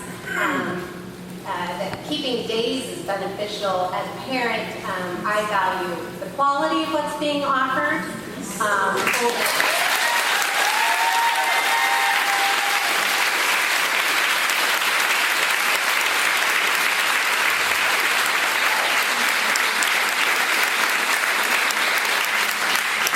Jessica is now speaking. Nathan Trawler on deck.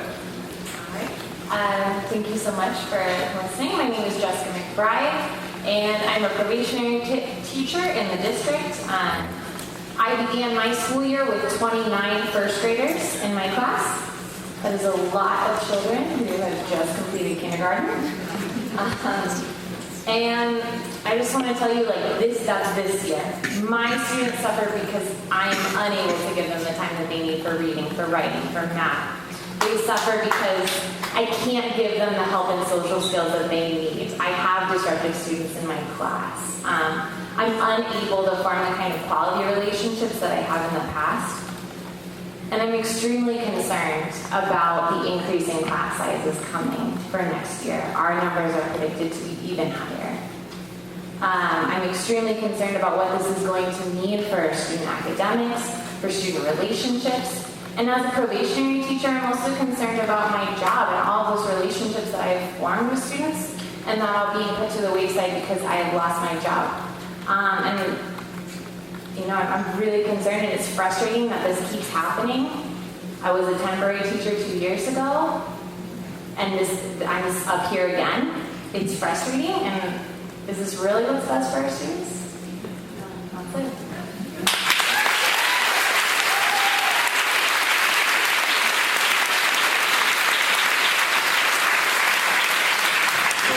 Speaking now, and on deck is Miriam Ambrose. Hi, Nathan Troller, I'm a fifth grade teacher here at Beaverton. It's probably about my 19th year. I think this is the third major budget thing that I've come to say a few words. My wife's also a classified teacher at Springville.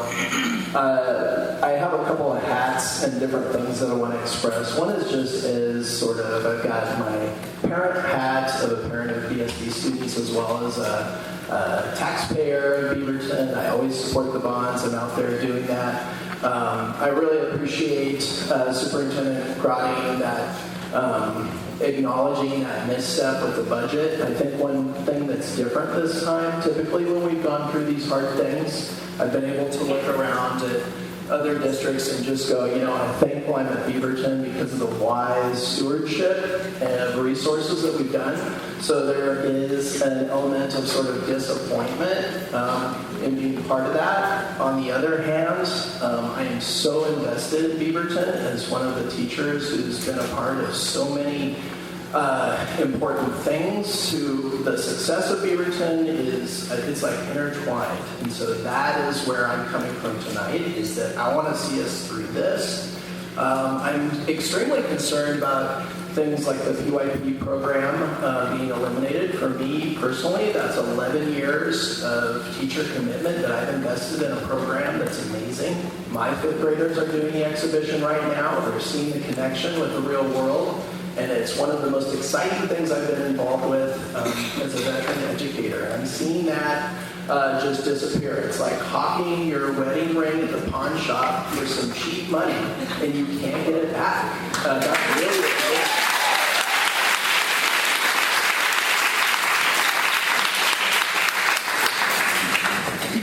Speaking now is Miriam. On deck is Rosa Rothenberg. Good evening, my name is Miriam, and I'm here to represent and to speak up with PYP and the benefits of foreign language acquisition.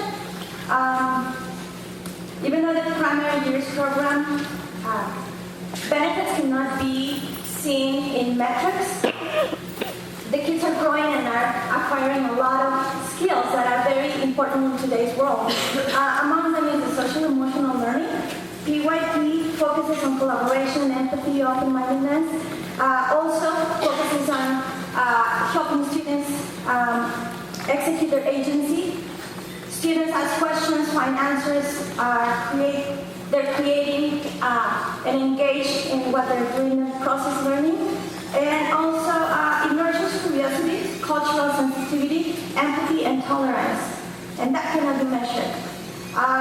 Global perspective is also another aspect of PYP. Being a student in the PYP helps individuals share and reflect upon their own cultures, while also learning about other cultures and connecting to our global community. And as language teachers in 10 of our schools, all of these students will not acquire the basis to continue the language acquisition, given that middle school fits into the MYP and then IB. So all these skills will not be transferred and will not be building blocks until they get to high school. By then, it's a little late to start learning other languages. So language learning builds community in our schools. Eventually, it leads to stronger academic performance. Students who speak a native language other than English find important validation terms of identity, connections to culture and family. It creates safe spaces for cultural identity, not for assimilation. We're learning in many ways. Anyway, language transfers to all the academic performances. Thank you.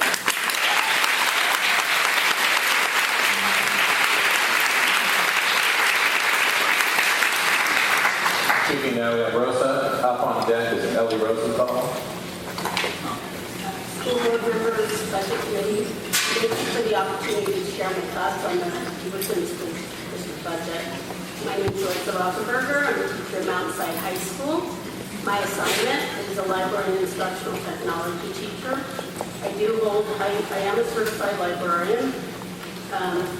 You'll probably hear more from my peers about why you should consider the cuts to this position, but I actually want to take a slightly different angle. This isn't like many people here. This is the first time I've been in front of the budget committee facing cuts to a position or a program. So that was me in 2012. My concern is one of equity. I think, one of our pillars is that we embrace equity, and one of the bullet points there is that we provide needed support so that every student succeeds. And I think the cut to this position, along with many others, will certainly affect all of our students, but it disproportionately affect our students' poverty. So I recognize these decisions are really difficult, and I commend you for the work you've done. I just want to leave you with a few thoughts. Please take the time to consider the cuts you're making and how they impact our children. Ask yourself whether there's places to look for cuts that aren't in our schools, because positions in schools directly impact our students and our staff. And third, this is for the board. As a teacher and a community member, I've always supported bonds. I think it's really important. It's so disheartening and frustrating that we just voted a few years ago to fund 300 positions, and here we are cutting 200, they say. So I ask the board to really hold the district to be financially accountable, and our community deserves a budget process they can trust in.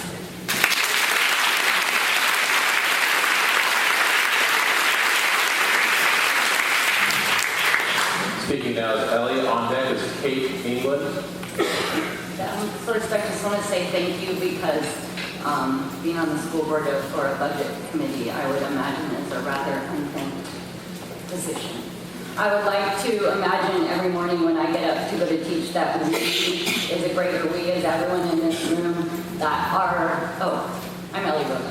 I would like to imagine that we are a we, and that our absolute paramount, tantamount, the top of all our obligations is to students. I have a 4th grader at West Wellington View, and I have a 7th grader at Cedar Park, and I'm a teacher and a coach at Sunset High School. I would give you a little bit of personal. 7 years ago, my daughter was starting 1st grade. Her 1st grade that fall was combined into a 1st, 2nd, and it went up over 35 kids. I was entering my 2nd year at Sunset after 3 consecutive years of being transferred from budget cuts. I had a couple of classes over 60 that I shared with some fellow teachers in a classroom where they had to take down a wall and give us a microphone, kind of like this. But what was the penalty of that? My daughter and my son, they love school. They still love school. But from 1st grade to 2nd grade to 3rd grade, my daughter's reading level dropped further and further and further behind grade level. Now, I don't really worry about it because I know kids and they develop at different rates. But as her class sizes started to get smaller, her reading level got closer and closer, and now it's above grade level. I personally had some students on their evaluations say, the class was really great. I wish my teacher had known more about what she was teaching. So do I. I had never taught those content areas where I had 75 kids. I have now. I love them. I have some really specific asks for you. I just wanted to make it a little bit personal. Please do not cut the things that are so directly impactful to students. Please consider, though I understand it's separate, please consider the ramifications of days and early release Wednesdays. You are not in a vacuum separate from that, although it cannot be negotiated here, as Mr. Browning said. Please consider tapping into the rainy day fund. Yes.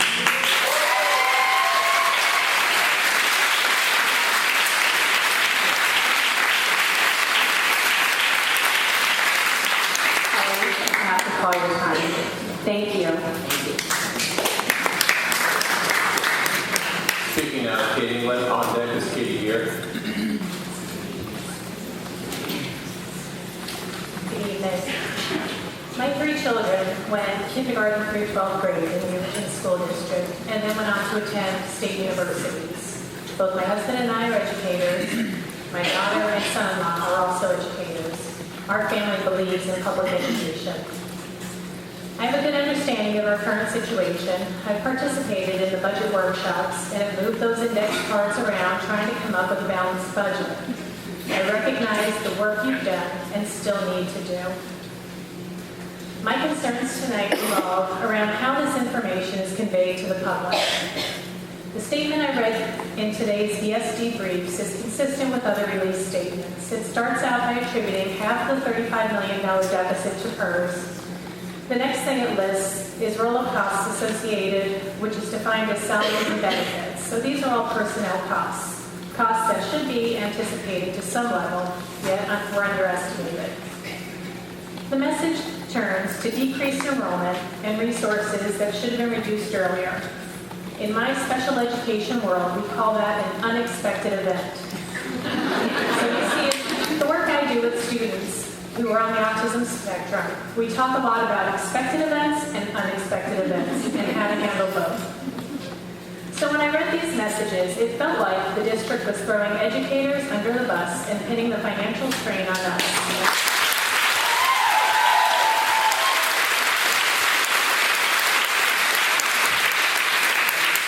It felt like we were the unexpected event, and we are not. Granted, you don't know the exact numbers for PERS since it comes from the state, but you know it's coming. When this message goes out to the community, we educators sound like the problem, and that's the message I hear in the wording you choose.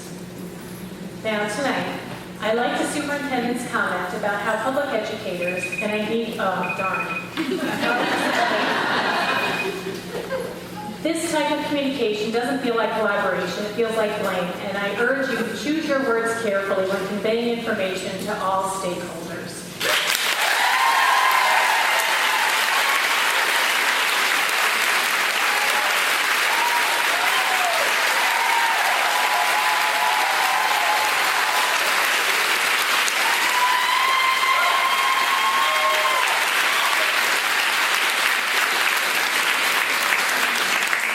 Speaking as Katie here. On deck is Yuka Ruel. Hi, my name is Katie Beard. I didn't expect to speak tonight, but couldn't help filling out a card, so we'll see how this goes. I'm a CTE teacher at Sunset High School. My husband is a CTE teacher at Mountainside High School. And the things I want to say are more about making sure everybody's on the same page. So I understand who maybe makes the budget, but not, I don't think anybody here understands how you decide what to cut and what not to cut.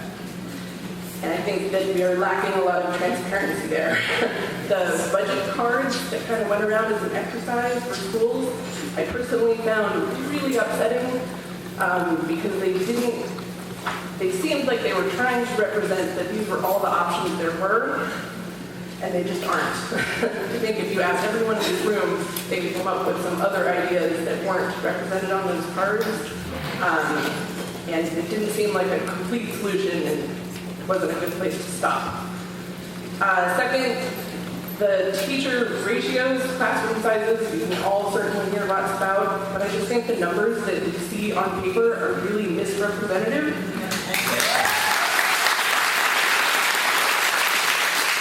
For example, we talked about the 25 student to teacher ratio, but that's definitely not my experience, nor the experience of, I think, anyone I know. My class sizes average this year were closer to 34, and as we go into next year, we're looking at 40s and 50s, not 28. So that's just an inaccurate number that I think you cannot have in your head when you're looking at these. Some of them just come down to square footage. When I divide out my room around 50 kids, they get 16 feet each. The minimum recommendation is about 30. So we just can't pack any more in the room. It's not feasible, and you're going to lose great teachers who just can't take it.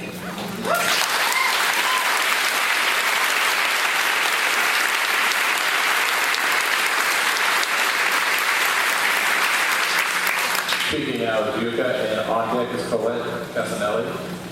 Hi there, I'm a parent of 3 elementary age children, and I just want to echo everything that's been said about the teacher-student ratio and the PYP program. I just think those numbers are super scary. But I just want to offer one maybe different perspective. I moved here from out of state, and I lived in a community where it felt like almost everybody went to private school. And I felt like that community was really fractured. I didn't know my neighbors. And now I moved here, and we go to Ridgewood Elementary. And all the kids on my street, we go to the local school. And we volunteer, and there's community. And I just love that. That's why, one of the reasons why I moved here. And I feel like if the budget keeps going down to a certain level, people are going to lose faith in the public school system, and they're going to bounce. They're going to go to private schools. And I don't want to see that fracturing happen here, but that fracturing happen here, like I saw in California. Thanks.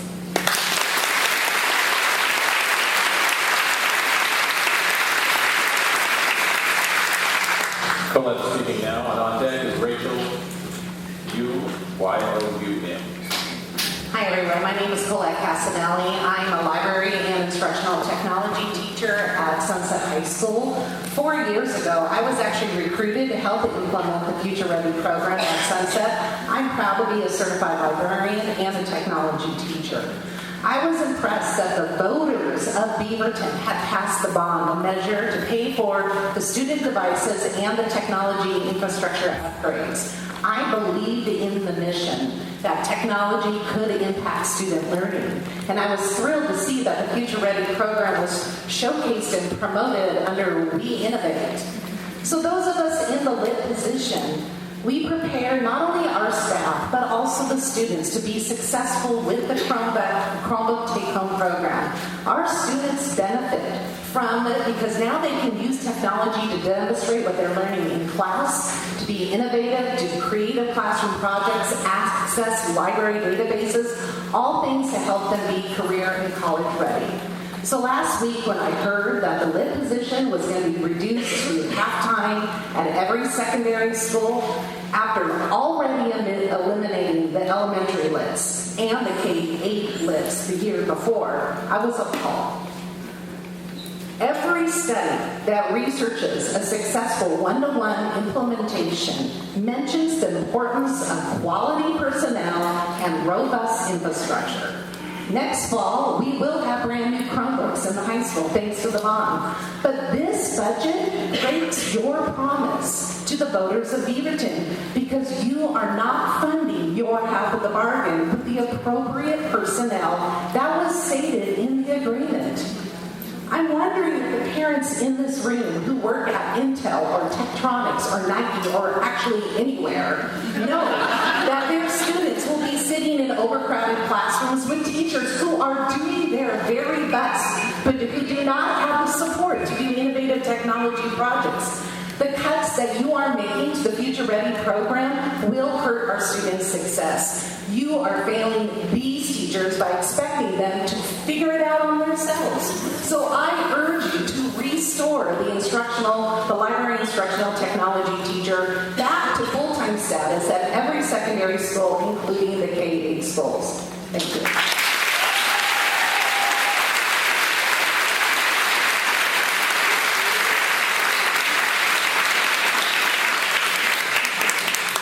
Speaking now is Rachel. On deck is Rebecca Moon Leibowitz. Good evening. I am here as an educator and former Beaverton School parent. I had my child, he graduated from Sunset with a full IB diploma. There were very few students in his class. Currently, I teach at West Qualleton View in the PYP program. And really, I was very heartened to see that we were developing a pipeline for kids to be involved in this rigorous curriculum. We lived abroad. My older son graduated from a private school competing with our Beaverton students for the IB diploma. And there's nothing like having the program developing at a very young age. As a fifth grade teacher, we are involved in exhibition. You've heard from Brooke Bailey, all the exciting groundbreaking work our students are doing. I have students investigating homelessness, going to shelters, actively trying to recruit members in their community to make a difference. That wouldn't be possible without having our coordinator and our Spanish instructor, the international mindedness, the curriculum, rigor, the teaching to the whole child so that they are independent learners is critical components of these programs. And without them, I feel that we're shortchanging the longevity of all students to reach the IB diploma and the rigor that it entails. Thank you.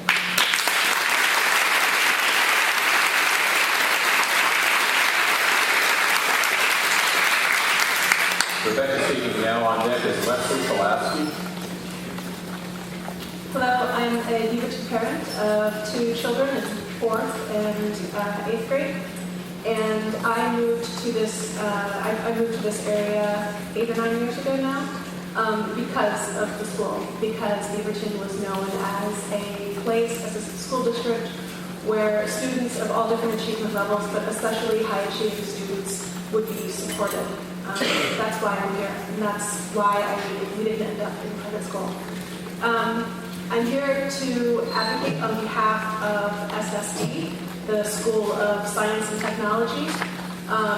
You may have noticed it earlier in the cost savings on the option school worksheet.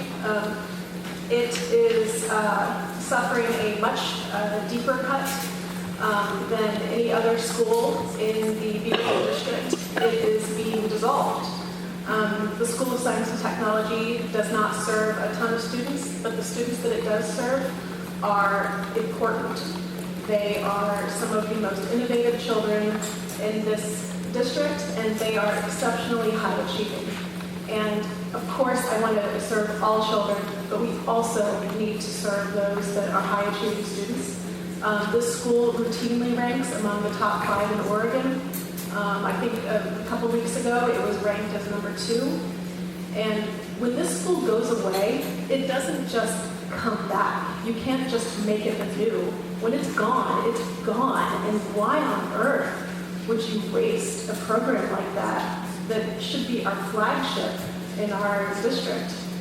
I just don't see the point of, I don't understand it. That's it.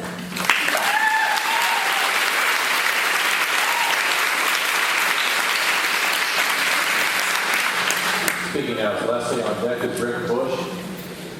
Hi, my name is Leslie Pulaski. I'm a past Beaverton student parent, and I'm a current school district employee at the Health and Science and School in SST. And I want to keep this really short because I'm really encouraged by what everybody else has had to say, so I want to give my time over to them. But I come from an Intel background, and one of the things that I really struggle with looking at the budget is, first, I appreciate the acknowledgement of what was missed and why we had such a large shortfall from last year. I appreciate the acknowledgement of that. But what I want to see is, what are you doing next year? How do we guarantee that this miss that happened, that put us in such a hole that's going to harm our students, I think, irreparably? How do we make sure that our processes are in place so this can never happen again?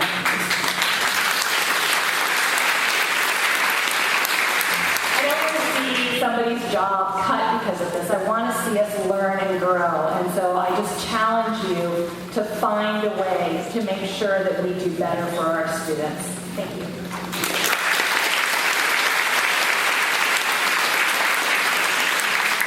Speaking now, we've got Rick. On deck is Nolan Bryant.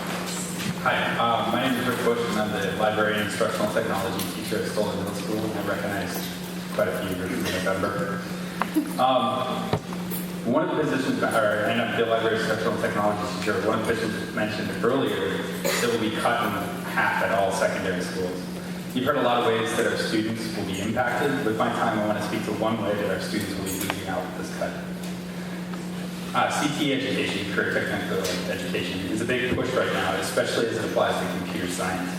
As a lit, one of my roles, one of many, is to help teachers develop lessons and units that use computer science principles to help students learn concepts in science and math and express their thinking in language arts and humanities classes. These innovations in practice help students, especially those who are underrepresented in the computer science fields, and they gain exposure to programming and an interest in coding in the context of all of their core classes in their core learning. It helps students develop confidence to take courses that they wouldn't otherwise take in high school. Learning these skills in the context of other core learning helps students gain confidence to use computer science to solve a diverse array of problems with flexible and critical thinking skills. Skills that are in high demand now and in our current workforce, and for the jobs that are yet to come. Cutting the lit position in half and cutting other teacher-ready positions is really short-sighted. It's going to be really tougher to help teachers to create these experiences, make these changes in practice for the students without help. The staff that remain will be stretched too thin to equitably meet the students' needs. This means that it's going to be harder to create a diverse workforce in computer science that we're really trying to make and that our constituents want. I'm asking you to be mindful of this when moving forward. And many of the teachers wrapped up in this, and by extension our district, are nationally known as instructional innovators. And our students benefit greatly from that. And with these cuts, our reputation is at risk, and our students and our community are the ones that are going to suffer. Thank you.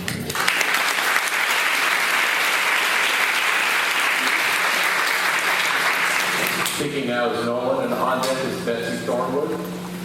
Greetings, I'm Nolan Bride. I am a history teacher from Sunset High School, and I'm here to talk about two piles of money that are sitting very far away from our students. They're on this budget that was handed out to us, and for you guys, your big budgets, I believe they're on page 59. This is line item 6,000. It's 100 on the back page, but just underneath where it says transfers in bold. And these two piles of money, one slated this year for $24 million, the other slated next year for $25 million. These are not part of the rainy day fund. They're funds set aside that will be put into the rainy day fund. So they are not beholden to any rules regarding the use of that money. As you can see, in the previous 3 years, this money has been used for other purposes. It has not been transferred. And it has instead been put into student-facing positions. Just one of these piles of money is enough cash to save every single student-facing position listed on the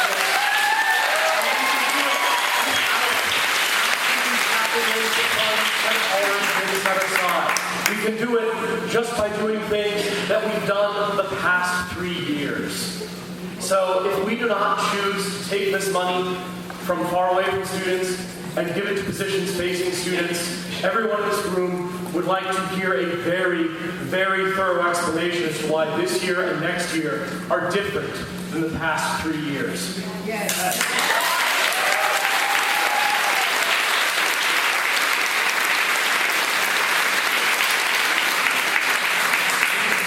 Speaking now is Betsy, and on deck is Katie Lucas. Hi, my name is Betsy Thornwood. I teach at Sunset High School. You can find me under Elizabeth Thornwood if you're looking to email me after this. I've been here before many times, been before many of you, to talk about budget, and I am really frustrated, frankly, that I'm here once again talking about the fact that there is no transparency in this process at all. First, I would like to speak to the budget listening session that happened in March. Questions were presented. They were gathered by people here, selected by CFO Jacobson, with the promise that we would have an answer by the end of the week. It's April. I'm waiting for my answer. Where's the transparency? Why did you ask questions? Why did you gather those questions if you weren't going to answer them? My second question is how I tried to prepare for this meeting. I looked for budget materials. I looked for this lovely PowerPoint that included font too small to read from my front row seat, so I could be prepared to talk about what was going on. It wasn't there. I looked for the 2019-2020 budget, and I had to actually have a phone call to figure out where to find it, because it wasn't easily accessible. So how is your community supposed to give you informed public comments if we aren't informed? I also want to know why all of the budget committee sessions given to teachers have not included materials we are able to take home with us. Last Tuesday, my principal spoke to me and told us we were not able to have a copy of the message that presented 200 cuts to our staff. He was told that that was a mandate given to him by the district. This is not the first time we've been told something from the district and not been given any materials to back that up. Why are you telling teachers if you're not willing to have your name published to it and have us hold on to it? Why are you cutting our positions if you're not willing to stand up and say I'm behind that decision in the public? The last thing I want to know, I guess I'm done. That's all my questions.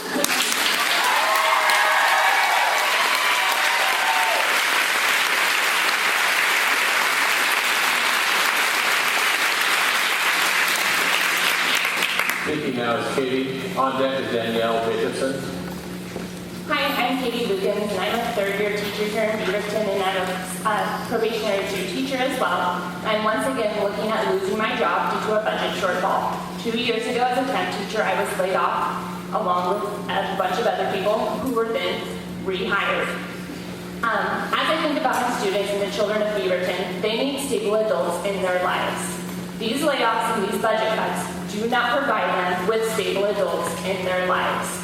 So many of our students come to school and their teachers are the only stable adult in their life. We are with them for so many hours a day, providing them with the quality instruction that we want to provide them.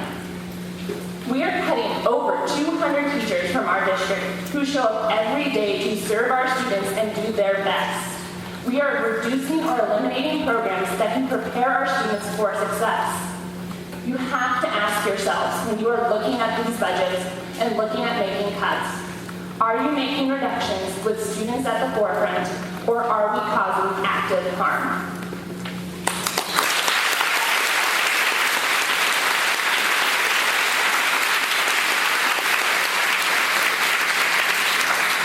Danielle is speaking now, and on deck it is, I'm going to say, Helen and Em. I hope you know who you are. Hi, my name is Danielle Jacobson. I'm a parent of a kindergartner at Ridgewood Elementary School. I'm here to also communicate my concern over the cutting for the funding of the PYP program as well as the middle school ID program. My kindergarten son came into Ridgewood terrified. Someone had called him withdrawn. He was very shy. I was terrified as a parent. I attribute his great success and growth in kindergarten to the culture at Ridgewood that has been created around the PYP program. I also want to communicate this concern to you because PYP is a program that is a result of several years of investment by the schools, the teachers, and the leadership of those schools. And if you cut it, you can't just bring it back as soon as the budget changes. It's gone. It takes several years to bring something like that back, and the culture at the school, like you've heard from teachers that are a part of those schools. So I just want you guys to keep that in mind when you're thinking of cutting those programs. And I want to say that I'm happy that you guys can sit up here and communicate that you have these increased graduation rates, which is fantastic. I'm not saying that's not good. But that can't be the baseline for success as a district. We have to prepare our students by investing in programs such as PYP, option schools, HS2, and programs such as that prepare our students for success after graduation. We can't use merely graduating high school as our meter for a successful education. So, thank you. That's it.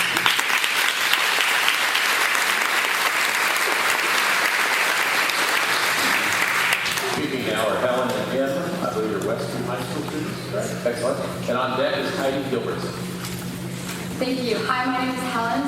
And I'm Em. And we're the co-founders and editors-in-chief of the student newspaper of Western High School. Last year, we decided to create The View to be Westview's main student publication after disappointment that there wasn't a school newspaper already. It's important to us in light of ongoing current events and our interest in writing and social issues that we provide a platform for articulate discussion of issues that pertain to high school students, particularly those walking the halls of our own school. This year, we were able to see our dreams become reality.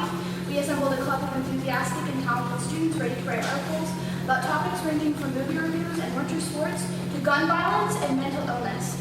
We are able to work with our peers through the process of writing, editing, and revising every 2 months that culminated in the production of a printed 8-page newspaper. There's nothing quite like the feeling of being able to hold a paper in your hands and know that it was because it's your hard work and the work of your peers that brought it there. And there's nothing like the feeling of walking into a classroom and seeing students clamor for a copy of the newspaper that you hold in your hands. But meeting as a club has its difficulties, so we decided to work to try and make it a class, and we actually succeeded in that, and so we got to add it to the course catalog for next year. But here's the thing. We have the support, we have the numbers, we have the class. We put in a year and a half of hard work to get where we are now. But now our journalism elective, along with other elective classes all over the district, is facing getting cut in the sweep of budgeting events. Electives like journalism are so important to the fostering of creative expression, meaningful thought, and well-rounded education that our high school students so critically need. We've worked hard for this class, and it would be heartbreaking to see our efforts wasted. Teachers of these classes are some of the most influential people on campus. Students of these classes learn more and more about the kinds of skills and talents they actually enjoy beyond what their core classes require them to do. Thank you.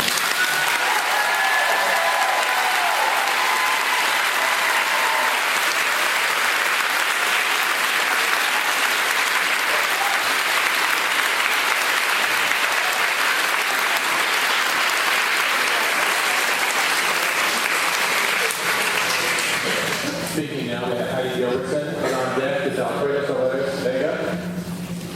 I want you to think of some of the issues our world faces today. Just take 10 seconds to make a list of things that worry you for future generations. Now I'd like you to listen to some of the learning that is going on at PYP schools around our district. I want you to consider why kids engaging in this kind of learning is essential for everyone's future. Our kindergarten classes just finished a unit where they learned about different kinds of families and celebrated that diversity. First graders are collecting applesauce packets from around the school to be taken to a special recycling plant. Each of their families has made a pledge as to how they could reduce waste at home. Second graders are designing solutions to the flooding that goes on during the rainy season. They see themselves as problem solvers that can make a difference. Third graders are collecting plastic to reflect on their personal choices and how they impact the amount of plastic that is ending up in the ocean. Our fourth graders are starting a unit where they will study the merits of different sources of energy and hold a debate as to the type of energy we should use as a society.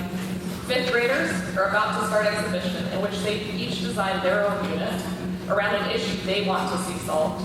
They will collaborate to take action on a range of issues from food waste to responsible farming practices. Our program is creating the kind of problem solvers that we need for our future. It is more than just learning the standards. It is about empowering kids to be ready to tackle the problems that our world today has created for them. The equity lens for Beaverton says we will strive to provide access, opportunity, and expectation gaps. I'm a PYP coordinator at Hazeldale Elementary, a Title I school. I'm going to say that I moved from Bonnie Slope to Hazeldale to give that equity lens to students of Hazeldale. They deserve PYP too. They deserve access to our exceptional teaching and teachers. They deserve the opportunities that PYP provides, and they should be expected to solve the problems of the future too. Please don't take this away from our students. Thank you.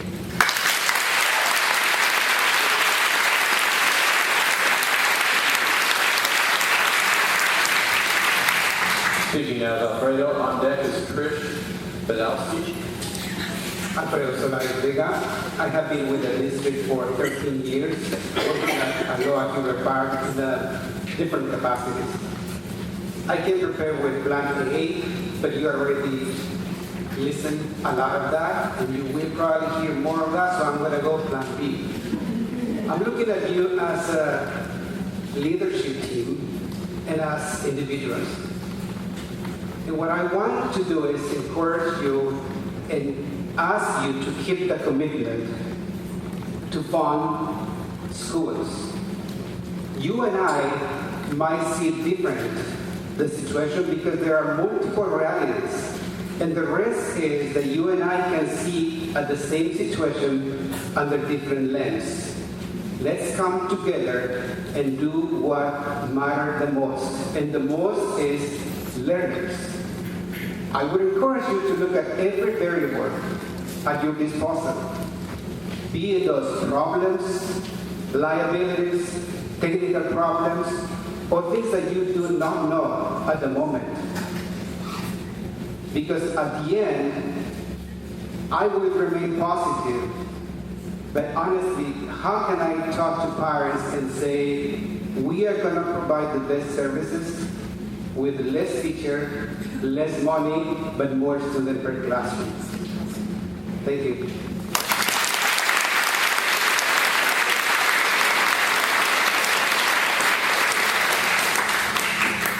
Speaking now, we've got Trish, and on deck is Dana Rubina. Hi, thank you so much for listening to all of us and sitting for so long. I'm a 21-year teacher in the school district, and I'm here to speak on behalf of PYD.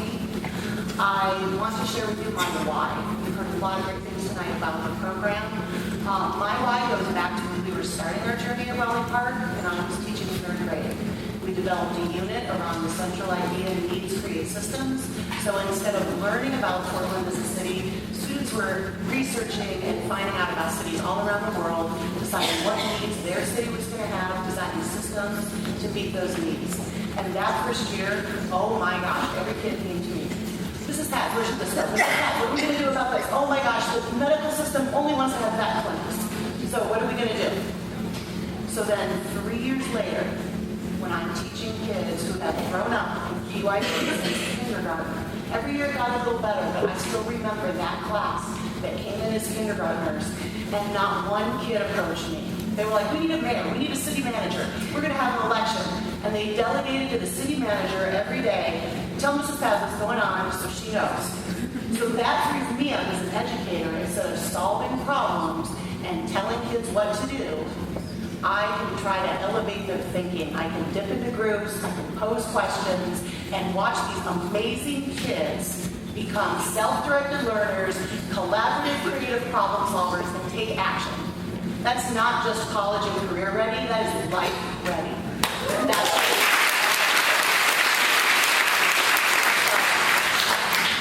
Excellent, I'm going to end on time. Those who know me know that is difficult. But I'm going to use my last seconds to urge you to preserve this ongoing investment that you have already made in the PYD program.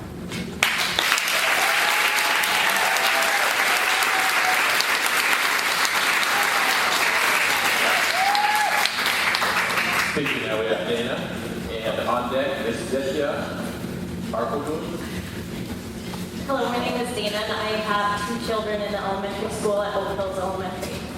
As you are aware, the branding on the district webpage says, "Together we are stronger. We share a vision for education."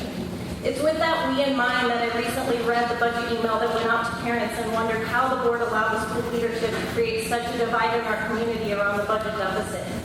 Instead of addressing how we will all balance our budget together, the email clearly relegated blame to hers and furthermore to the teachers without addressing the vast differences in our deficit from the surrounding school districts and around the state. When elected by the community, the board is put in place to audit the spendings of the district office. The questions I would like you to look at are, why were preemptive measures not taken to prepare for the Equity Pay Act and salary increases? What model are we using to make enrollment predictions that is so off with regard to overall enrollment as well as ELL projections? Why are other districts not being hit so hard? And why is early childhood education being prioritized when we cannot fund our current schools in session?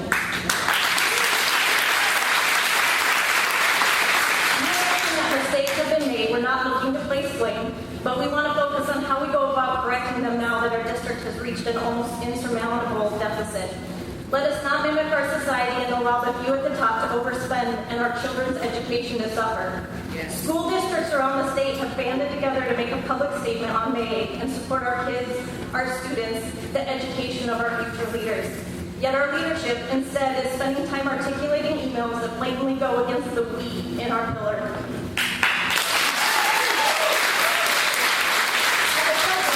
The rhetoric used in the emails sent out to our parents implies a lack of support for our students, teachers, and the fight to fund our schools. The teachers do not want to walk out and miss time with our kids. What they want is to band together with their administration and districts around the state to force our legislators to find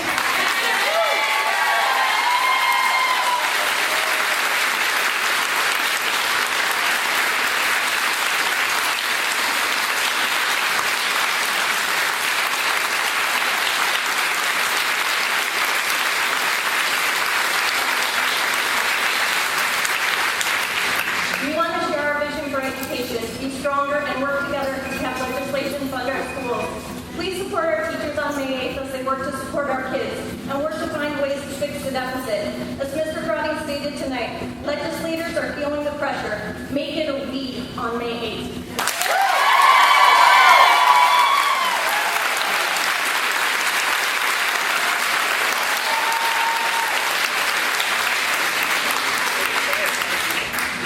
Speaking now, we've got Nithya, on deck is Matthew Marino. Hi, my name is Nithya and I'm a freshman at Sunset High School.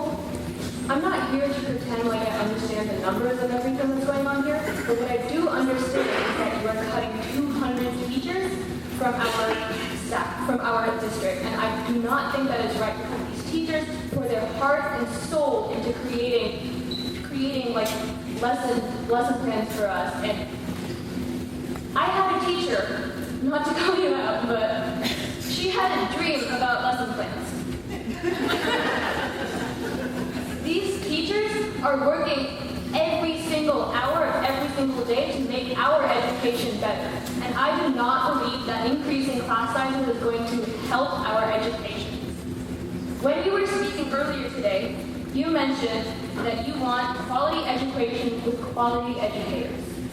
How do you think that we can receive a quality education with less educators?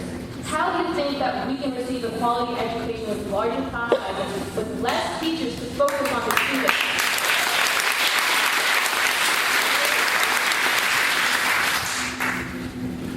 I am here today to request for you to please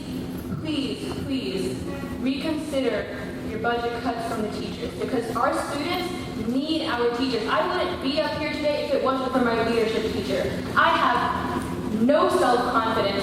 I do not know. My hands are shaking. But without Ms. Ariano, I would not be here. Without Ms. Corrigan, I would not be here. Thank you.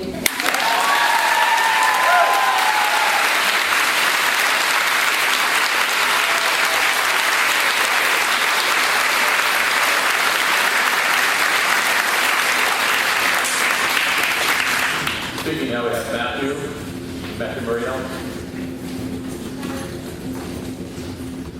Not here. I'll hold on to those cards in the event he stepped down for a moment. Speaking now, we have Ernesto Bonsea. And on deck, we'll have Ashley Price.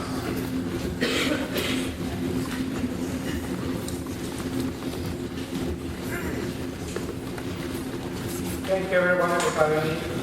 I am also father of 2 children in our school district, and I want to talk a little bit about the stuff that is being cut. You're cutting cultural responsive teaching practices. You're reducing professional development at school, multilingual researching with language, early learning, integration staff, and the YP and NYP programs, as well as including more larger classes.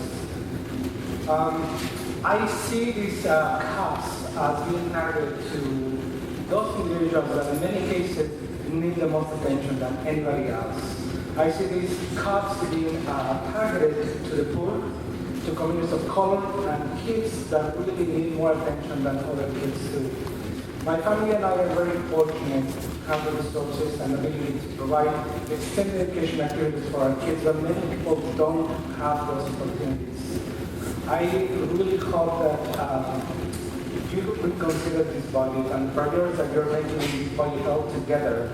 Pay more attention to those kids that need the most resources altogether, whether they are little kids that are poor, kids of color, or kids that really need a little more attention. You know, we moved to Beaverton because of the greater diversity in the school district, about 22%, but I could be wrong. We were living in Portland, and unfortunately, you know, by doing and making these cuts, we're ensuring just one thing, the decline of the high quality that the Beaverton school district is known for up until today. Recovering for anything like this would be harder than anybody else, and you all know this. So I really hope that you can reconsider your priorities in terms of those costs.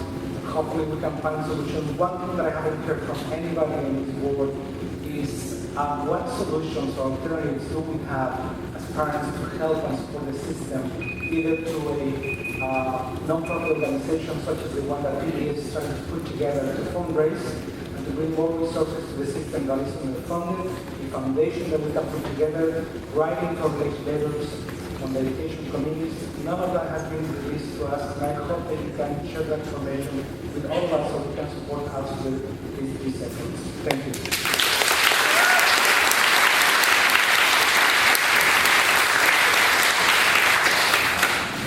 Now we have Ashley Ryerson on deck. It's Doug Wilson. Hi, my name is Ashley. I'm a teacher in the Structured Routine Center. The SRC serves children that are significantly impacted by autism and other disabilities. We provide direct instruction in modified academics, fine and gross motor skills, social skills, and communication. In this budget, half of the assistive technology, augmentative, and alternative communication budget has been cut. Half. This is a great concern to all of us that serve these most impacted students. To help illustrate my concerns, I'm going to share a story about a student named Hayden with his mother's permission. When Hayden came to my class as a kindergartner in 2014, he was considered nonverbal. He had a lot of skills, and we could see that he was so smart, he had so much to say, but he did not have the words yet. He made progress, but without words to express his needs and wants, he often got frustrated when he saw significant maladaptive and unsafe behaviors. His mom saw the same things at home, and as his desire to communicate increased and his ability did not, his anger and sadness skyrocketed. We all wanted to help him in the best way that we could, so we took the next step and began an augmentative communication assessment process. We worked with one of our specialists, Kim Baker, who guided the team through the process of finding the device that would best match Hayden. After we found one, she helped his family negotiate the difficult process of getting insurance to support Hayden's needs appropriately. This is his first device. Throughout this process, Hayden changed. Suddenly he had a voice. He had the power to tell us what he needed and what he wanted. Our voices give us power. And for those of us who don't have the words yet, they are without an essential power that every child needs and every child deserves.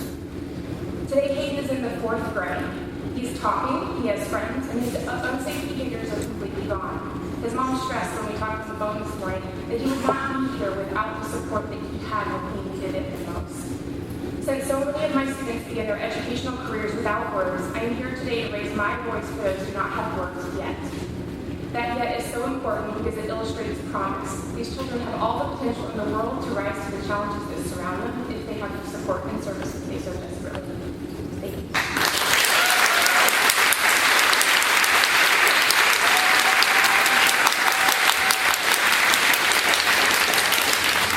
Speaking now is Doug Wilson, and on deck is Maria Navarro. Hello, thank you very much, board members, for your time and serving on the board. I teach at HS2 and SST in my 4th year. I teach computer science there and a CT pathway in computer science. I want to talk about sacred FTEs, but before I do, I just feel like compelled to comment a little bit about HS2 SST. There are 2 Gen schools which would both have strong followings of families and their staff. They would not choose to, have these cuts in the reorganization as it's going on. But this is in no way due to a lack of respect for either school or staff, both outstanding schools and students at both schools. And we're going to do our best to do the best with the hand we've been dealt. We understand that because of the elephant first, and that's a state issue which they have not addressed and continue to not address.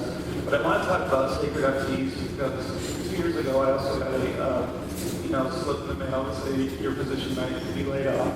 And even when those positions do not end up going into a layoff, that's still very disruptive for young teachers. There's not a secure FTE where they can plan for the future. They can plan to stay at school, which is where progress is made. So we're concerned at HS2 and SST because we're going from 40.9 FTEs down to 34.5. So we're starting this new endeavor with a hand tied behind our back and going with less than optimal resources to make it a success.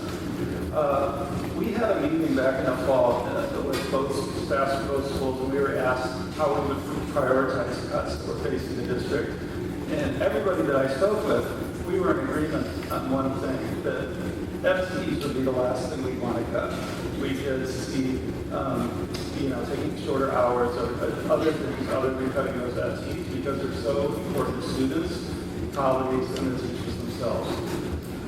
So my question is, what is the overall savings that comes from having an early release Wednesday? And has there been any independent survey that's been done to show that this has been preferred over at the time that we're cutting all these FTEs? Thank you.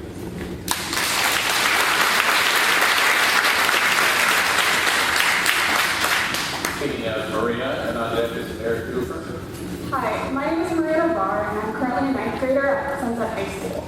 I want to start off by saying that I don't remember a time when my education in my classes had been under 30 students. It happens, but I was probably in first or second grade. This year, I have one class where it's under around 35 students. One. When I was in 7th grade at Cedar Park, I was one of 6 7th graders who were put in a class of 30 additional 8th graders for geometry. We were in a portable. We didn't have space for our binders, we had to put them on the floor. And it was a struggle to consistently keep 40 kids quiet.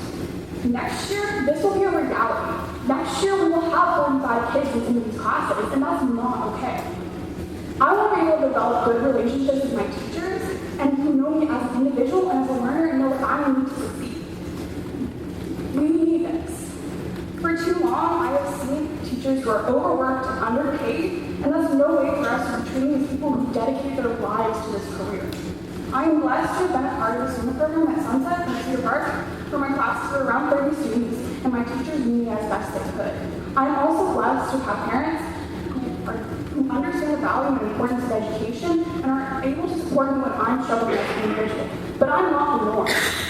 We need funding for teachers so they can tell us when we are struggling, be able to help us and support us when we are really at our worst. And next year, that might not be a thing that we're able to do. And so we really need our teachers to be able to not have classes of 45, or else we're just not going to be able to prosper and develop as students in the way we should. I'm looking forward to college, but if I'm not able to develop as a student the way I should be, I might not be prepared for college the way that I might want to be. So we truly need high school teachers and all teachers to be able to dedicate their time and their commitment to individual amounts of students so that we are able to prosper and develop as best we can.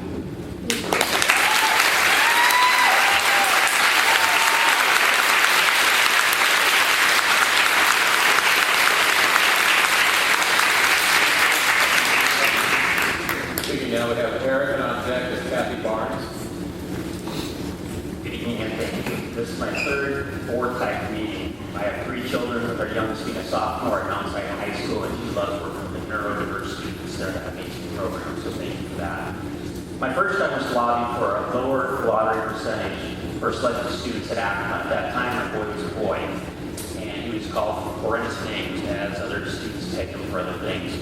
A super cool moment was the age 17 he told the world that I'm openly gay, and he embraced who he is. So that was a big moment for me to be in front of you to advocate for that.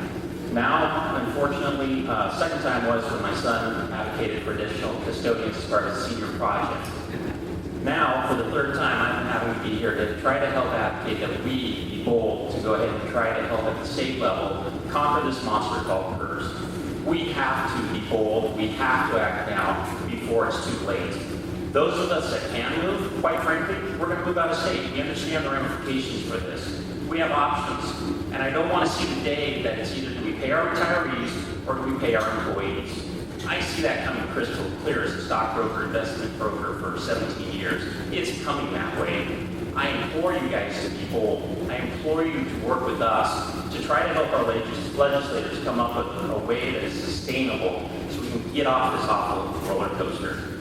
Finally, with that said, one of the proudest moments for me was when the amazing principal at Sunset High School, Principal Hulskamp, said, "Good morning in class of 2015 was a class of doers." And he specifically highlighted my son's senior project as one of the reasons that we got an additional $1.8 million more for custodians because of that presentation. So let's be bold and let's deal with it now before it's too late. Thank you, folks.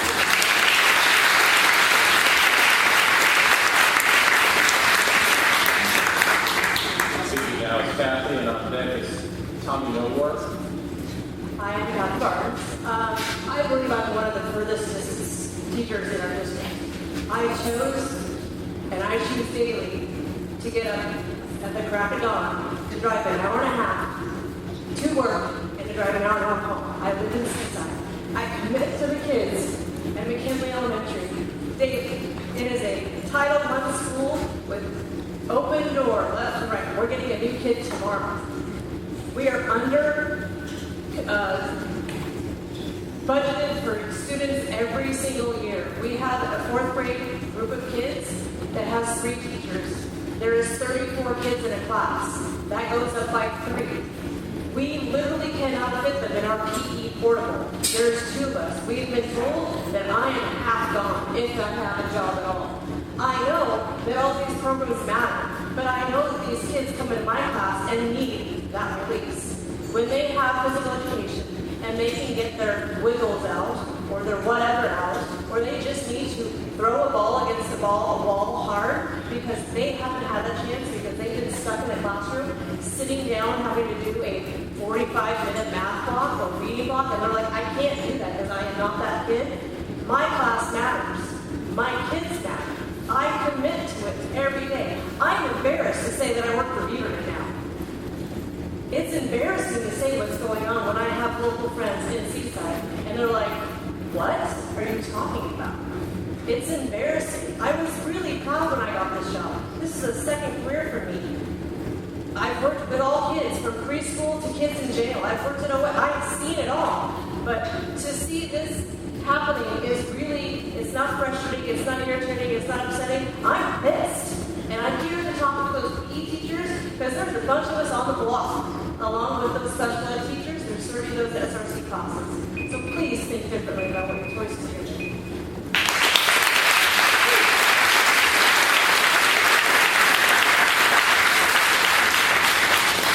Speaking now, we've got Tommy. Is Matthew Marino? I can see the turn of the room. Matthew? Okay. Tommy? Hello. My name is Tommy Navarre, and I am a senior at Sunset High School. And I'm concerned about the impacts that these budget cuts will have on our poor students. I went to William Walker Elementary School, and I saw the impact that their situations had on them and their ability to learn. And many of them didn't even speak English when coming into high school, and coming into elementary school. And they did not have the resources that they needed in order to succeed academically. But as I've gone up through middle school and high school, I've seen the advantages that programs like AVID provide them. And I know, and I'm worried about the impact the budget cuts will have on programs like AVID because I know that for so many of my classmates, those programs have been extremely beneficial in getting them caught up to the rest of us academically. Even now, there are teachers that don't know me well, and I cannot imagine the impacts that this budget cut would have on students both like me and students who have been economically disadvantaged. My writing teacher right now does not have the time to read all of our papers before we turn them in. In past years, she's had the ability to do so. I can't imagine the negative impact that cutting 200 teachers would have on disadvantaged students because we need quality teaching. We need quality time in order to succeed academically. And that just can't happen with class sizes of 40 students. So I ask you to seriously consider how your decisions affect the most economically disadvantaged students in our district.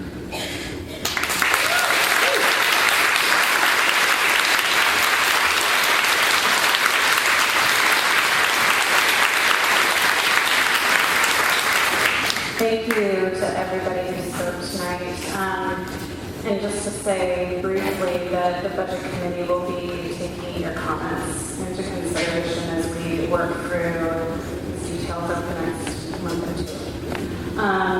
Now is the time in the agenda when we ask the Budget Committee for comments or questions.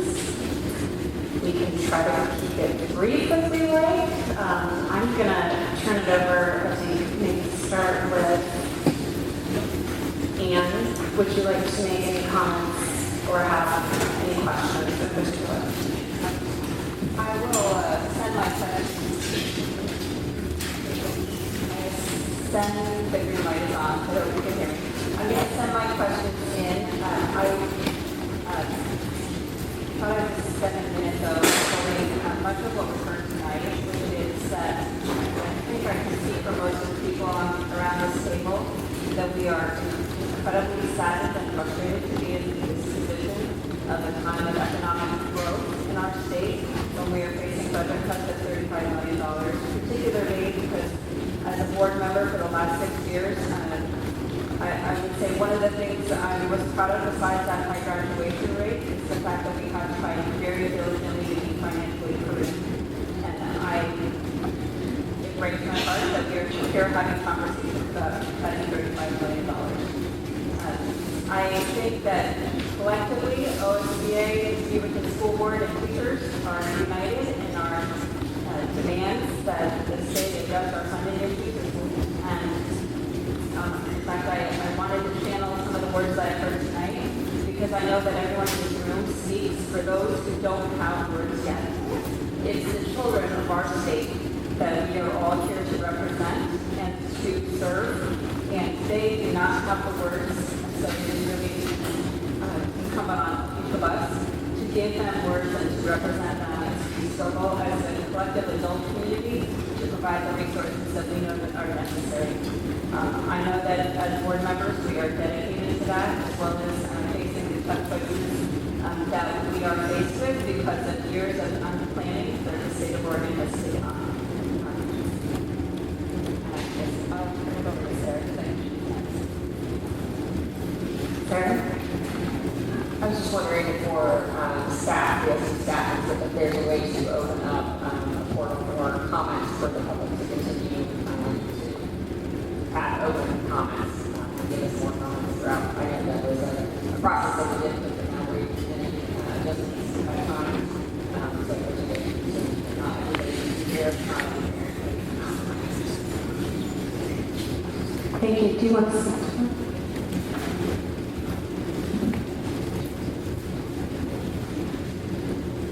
There is a link on the district's website under the annual budget page that is a Google form where you can submit up to 5 questions at a time, and as many times as you like. And the questions that are submitted will follow the same timeline as the ones that the budget committee does. So anything that is submitted through Sunday, the 29th, will be included in the next budget meeting packet. It's the 28th.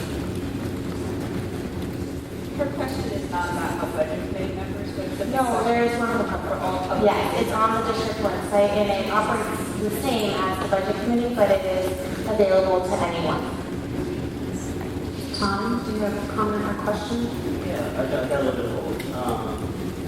I echo a lot of what Ann just said. I think when I'm thinking about next year's budget, even if we were to do the current service level rollout for the programs and the number of teachers and the number of days we're providing our students right now, it wouldn't be enough. Because I feel like even with the current budget level, we're behind, we can be doing more. To be facing a deficit at this point is heartbreaking. So many things that the community brought forward tonight had echo. I heard everybody who came before us. I also noted in the long term, and kind of the longer game, I've watched for over 30 years as this state has struggled to adequately fund our schools after they're 5. I've watched that from many vantage points as a student. I've seen my programs change. As a spouse of an educator, I've watched the struggle and what it's like to look at potentially losing your job. school board member when Measure 522, I saw those cuts and the decisions that had to be made in our household. It was heartbreaking then, and it's heartbreaking now. I do feel there is some hope on the way with what is now HB 3427. It provides $2 billion of funding. I think it's unfortunate that that funding will not be coming in time for this next fiscal year. And my question to Speaker of the House, when I met with her about a week ago, was what can we do to get funds into the school system for the next fiscal year? I see that as a precedent as well as a long-term need.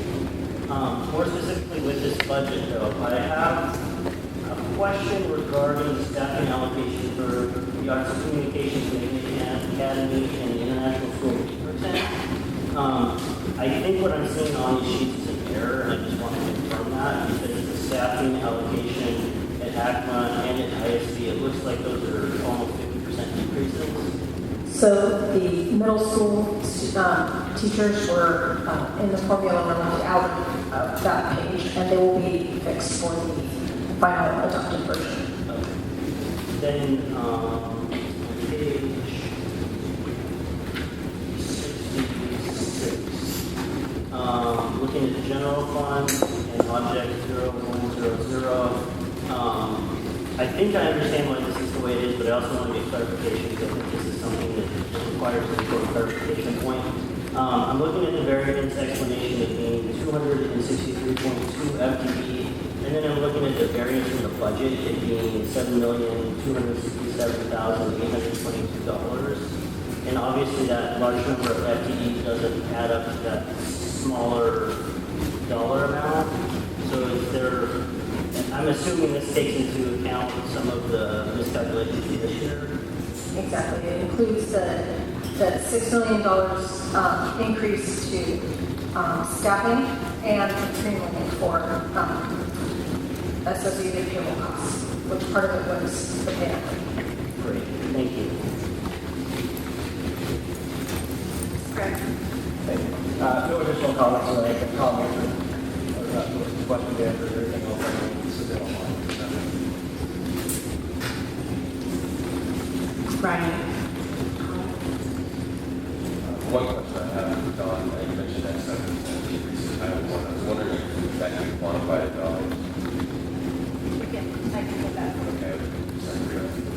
Other than that, thank you for saying what we all want to say and the comments. I will submit my questions later on, but I do want to say that any opportunity you have to write to your state legislatures, please do. I know that Dave Williams has been sending out emails requesting that and encouraging us to, and we should just continue to do that because a lot of this is out of our hands in terms of the budget. It comes from the state. And they have done their jobs for multiple years, and we end up in this state of affairs. So.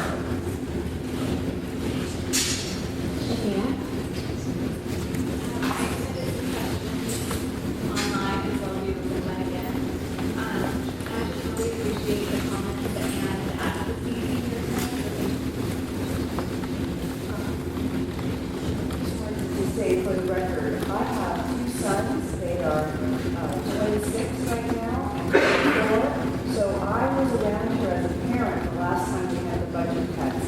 I know how painful it is. I really do understand everything, and my heart goes out to everyone and teachers. I really wish we didn't have to make budget cuts. I really wish we didn't have to, but unfortunately, that's the card that we're dealt. Over time, since my kids were in elementary school, when we had a little bit more funding, we tried, and I was in the school board at that time, to bring back things. We brought back music for example, and that was really beneficial for many of our students.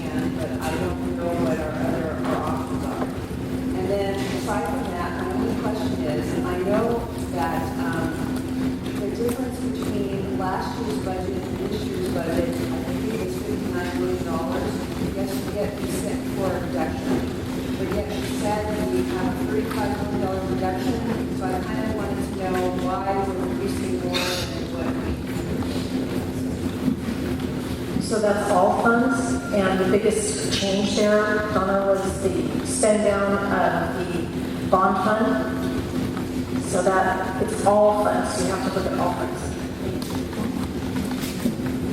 Tina? I will submit my questions online, but I just want to say as a parent with students in PYP and NYP schools, I really appreciate the comments that were made tonight, just the comments of all teachers on field behavior. And I know that it's strange at this time, but I'm actually, I feel a great deal of hope about what can be accomplished when we look at all the comments together, and I'll do my small part to be a part of that and just see the way forward. Thank you.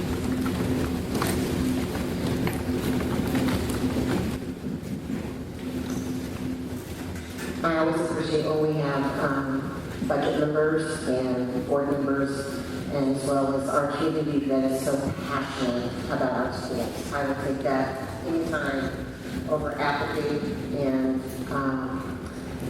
it is a collaborative effort, and it's not just the people around this table, it's not just the people in this room, it is our legislators, it is our people in elected office, it is all taxpayers. I mean, public education is what floats all boats, and we are all in this together to try to find answers, and I hope we can take the same passion that we have tonight and share it with the folks that are putting together a revenue package, because that's where this, we are all competitors, whether it be with higher ed or early learning or housing or mental health or all of the many needs that we have around Oregon.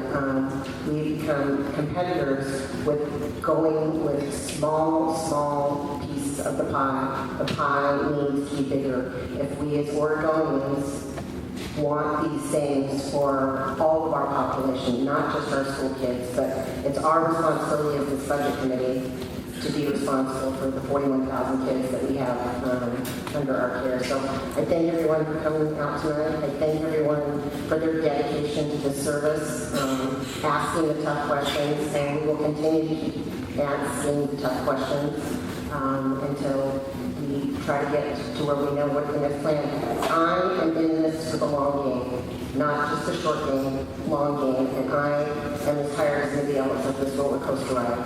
And our kids deserve better, and we need to be their voices because they do not. We are their voices. So I again thank everyone for being here tonight and their dedication to this process. And briefly, thank you again for your patience tonight and for sticking through it. I was reflecting on a year ago, many of us in this room and at this table were working on the bond or on the levy campaign to save teaching positions, and we were successful in passing that levy. And so there are questions like, why is this not enough? And we just need to keep fighting. Keep fighting, keep showing up as you all did this evening. I'd also have to say that I've received a number of comments, letters, emails, conversations with folks about school days. And unfortunately, this committee here cannot make the decision about school days. And so that is the powers that may be, and we just need to have that on the table because unfortunately that's not in the purview of what we can decide as a budget committee. So thank you for being here. I am going to defer to Superintendent Grabine for our closing remarks. Just thank you to all the audience for your passionate testimony. What I heard was some questions. Also, I heard some statements, and we will get back to the other thing that I cannot let go is to thank you to date for your advocacy. As I think Donna or Susan mentioned, David Williams is our lobbyist, and we're in Salem all the time. David, stand up. I see some people say, who's David Williams? Please stand up. And so there's David. What you need to know is David did a compassionate call out, and I mean call out, kind of called out all the superintendents in the state. We had a meeting Friday in Eugene. So there's about 600 comments right now that went to the Joint Committee on Student Success. About 500 of them are from Beaverton. If we're going to get this, we need more than Beaverton teachers.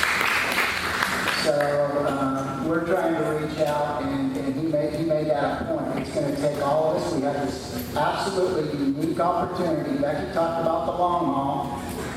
It's not going to solve the upcoming budget year. But for the long haul, if you can imagine $2 billion being invested in pre-K through 12 education, that will almost get us near the quality education model, which is the model that says this is what a student in Oregon really needs to be successful. This is what staff need as far as resources, class sizes, and everything else that goes along with educating a student. So they are college and career ready.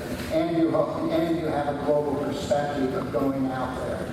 It's a new world out there. And we've been trying to tell legislators and other folks, school is not like, you have to imagine differently. School is not like school when you went to school.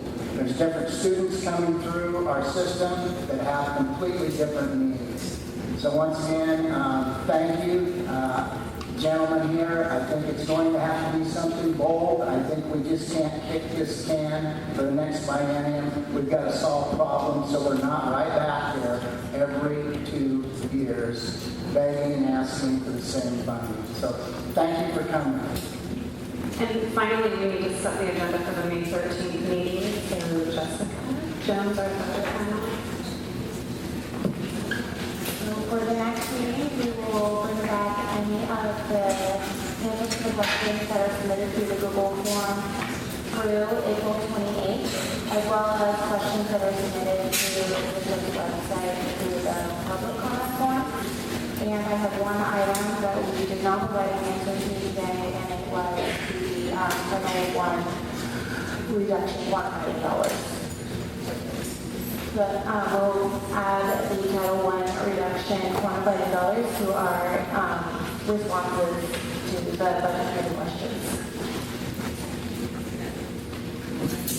Thank you for coming tonight. We're adjourned.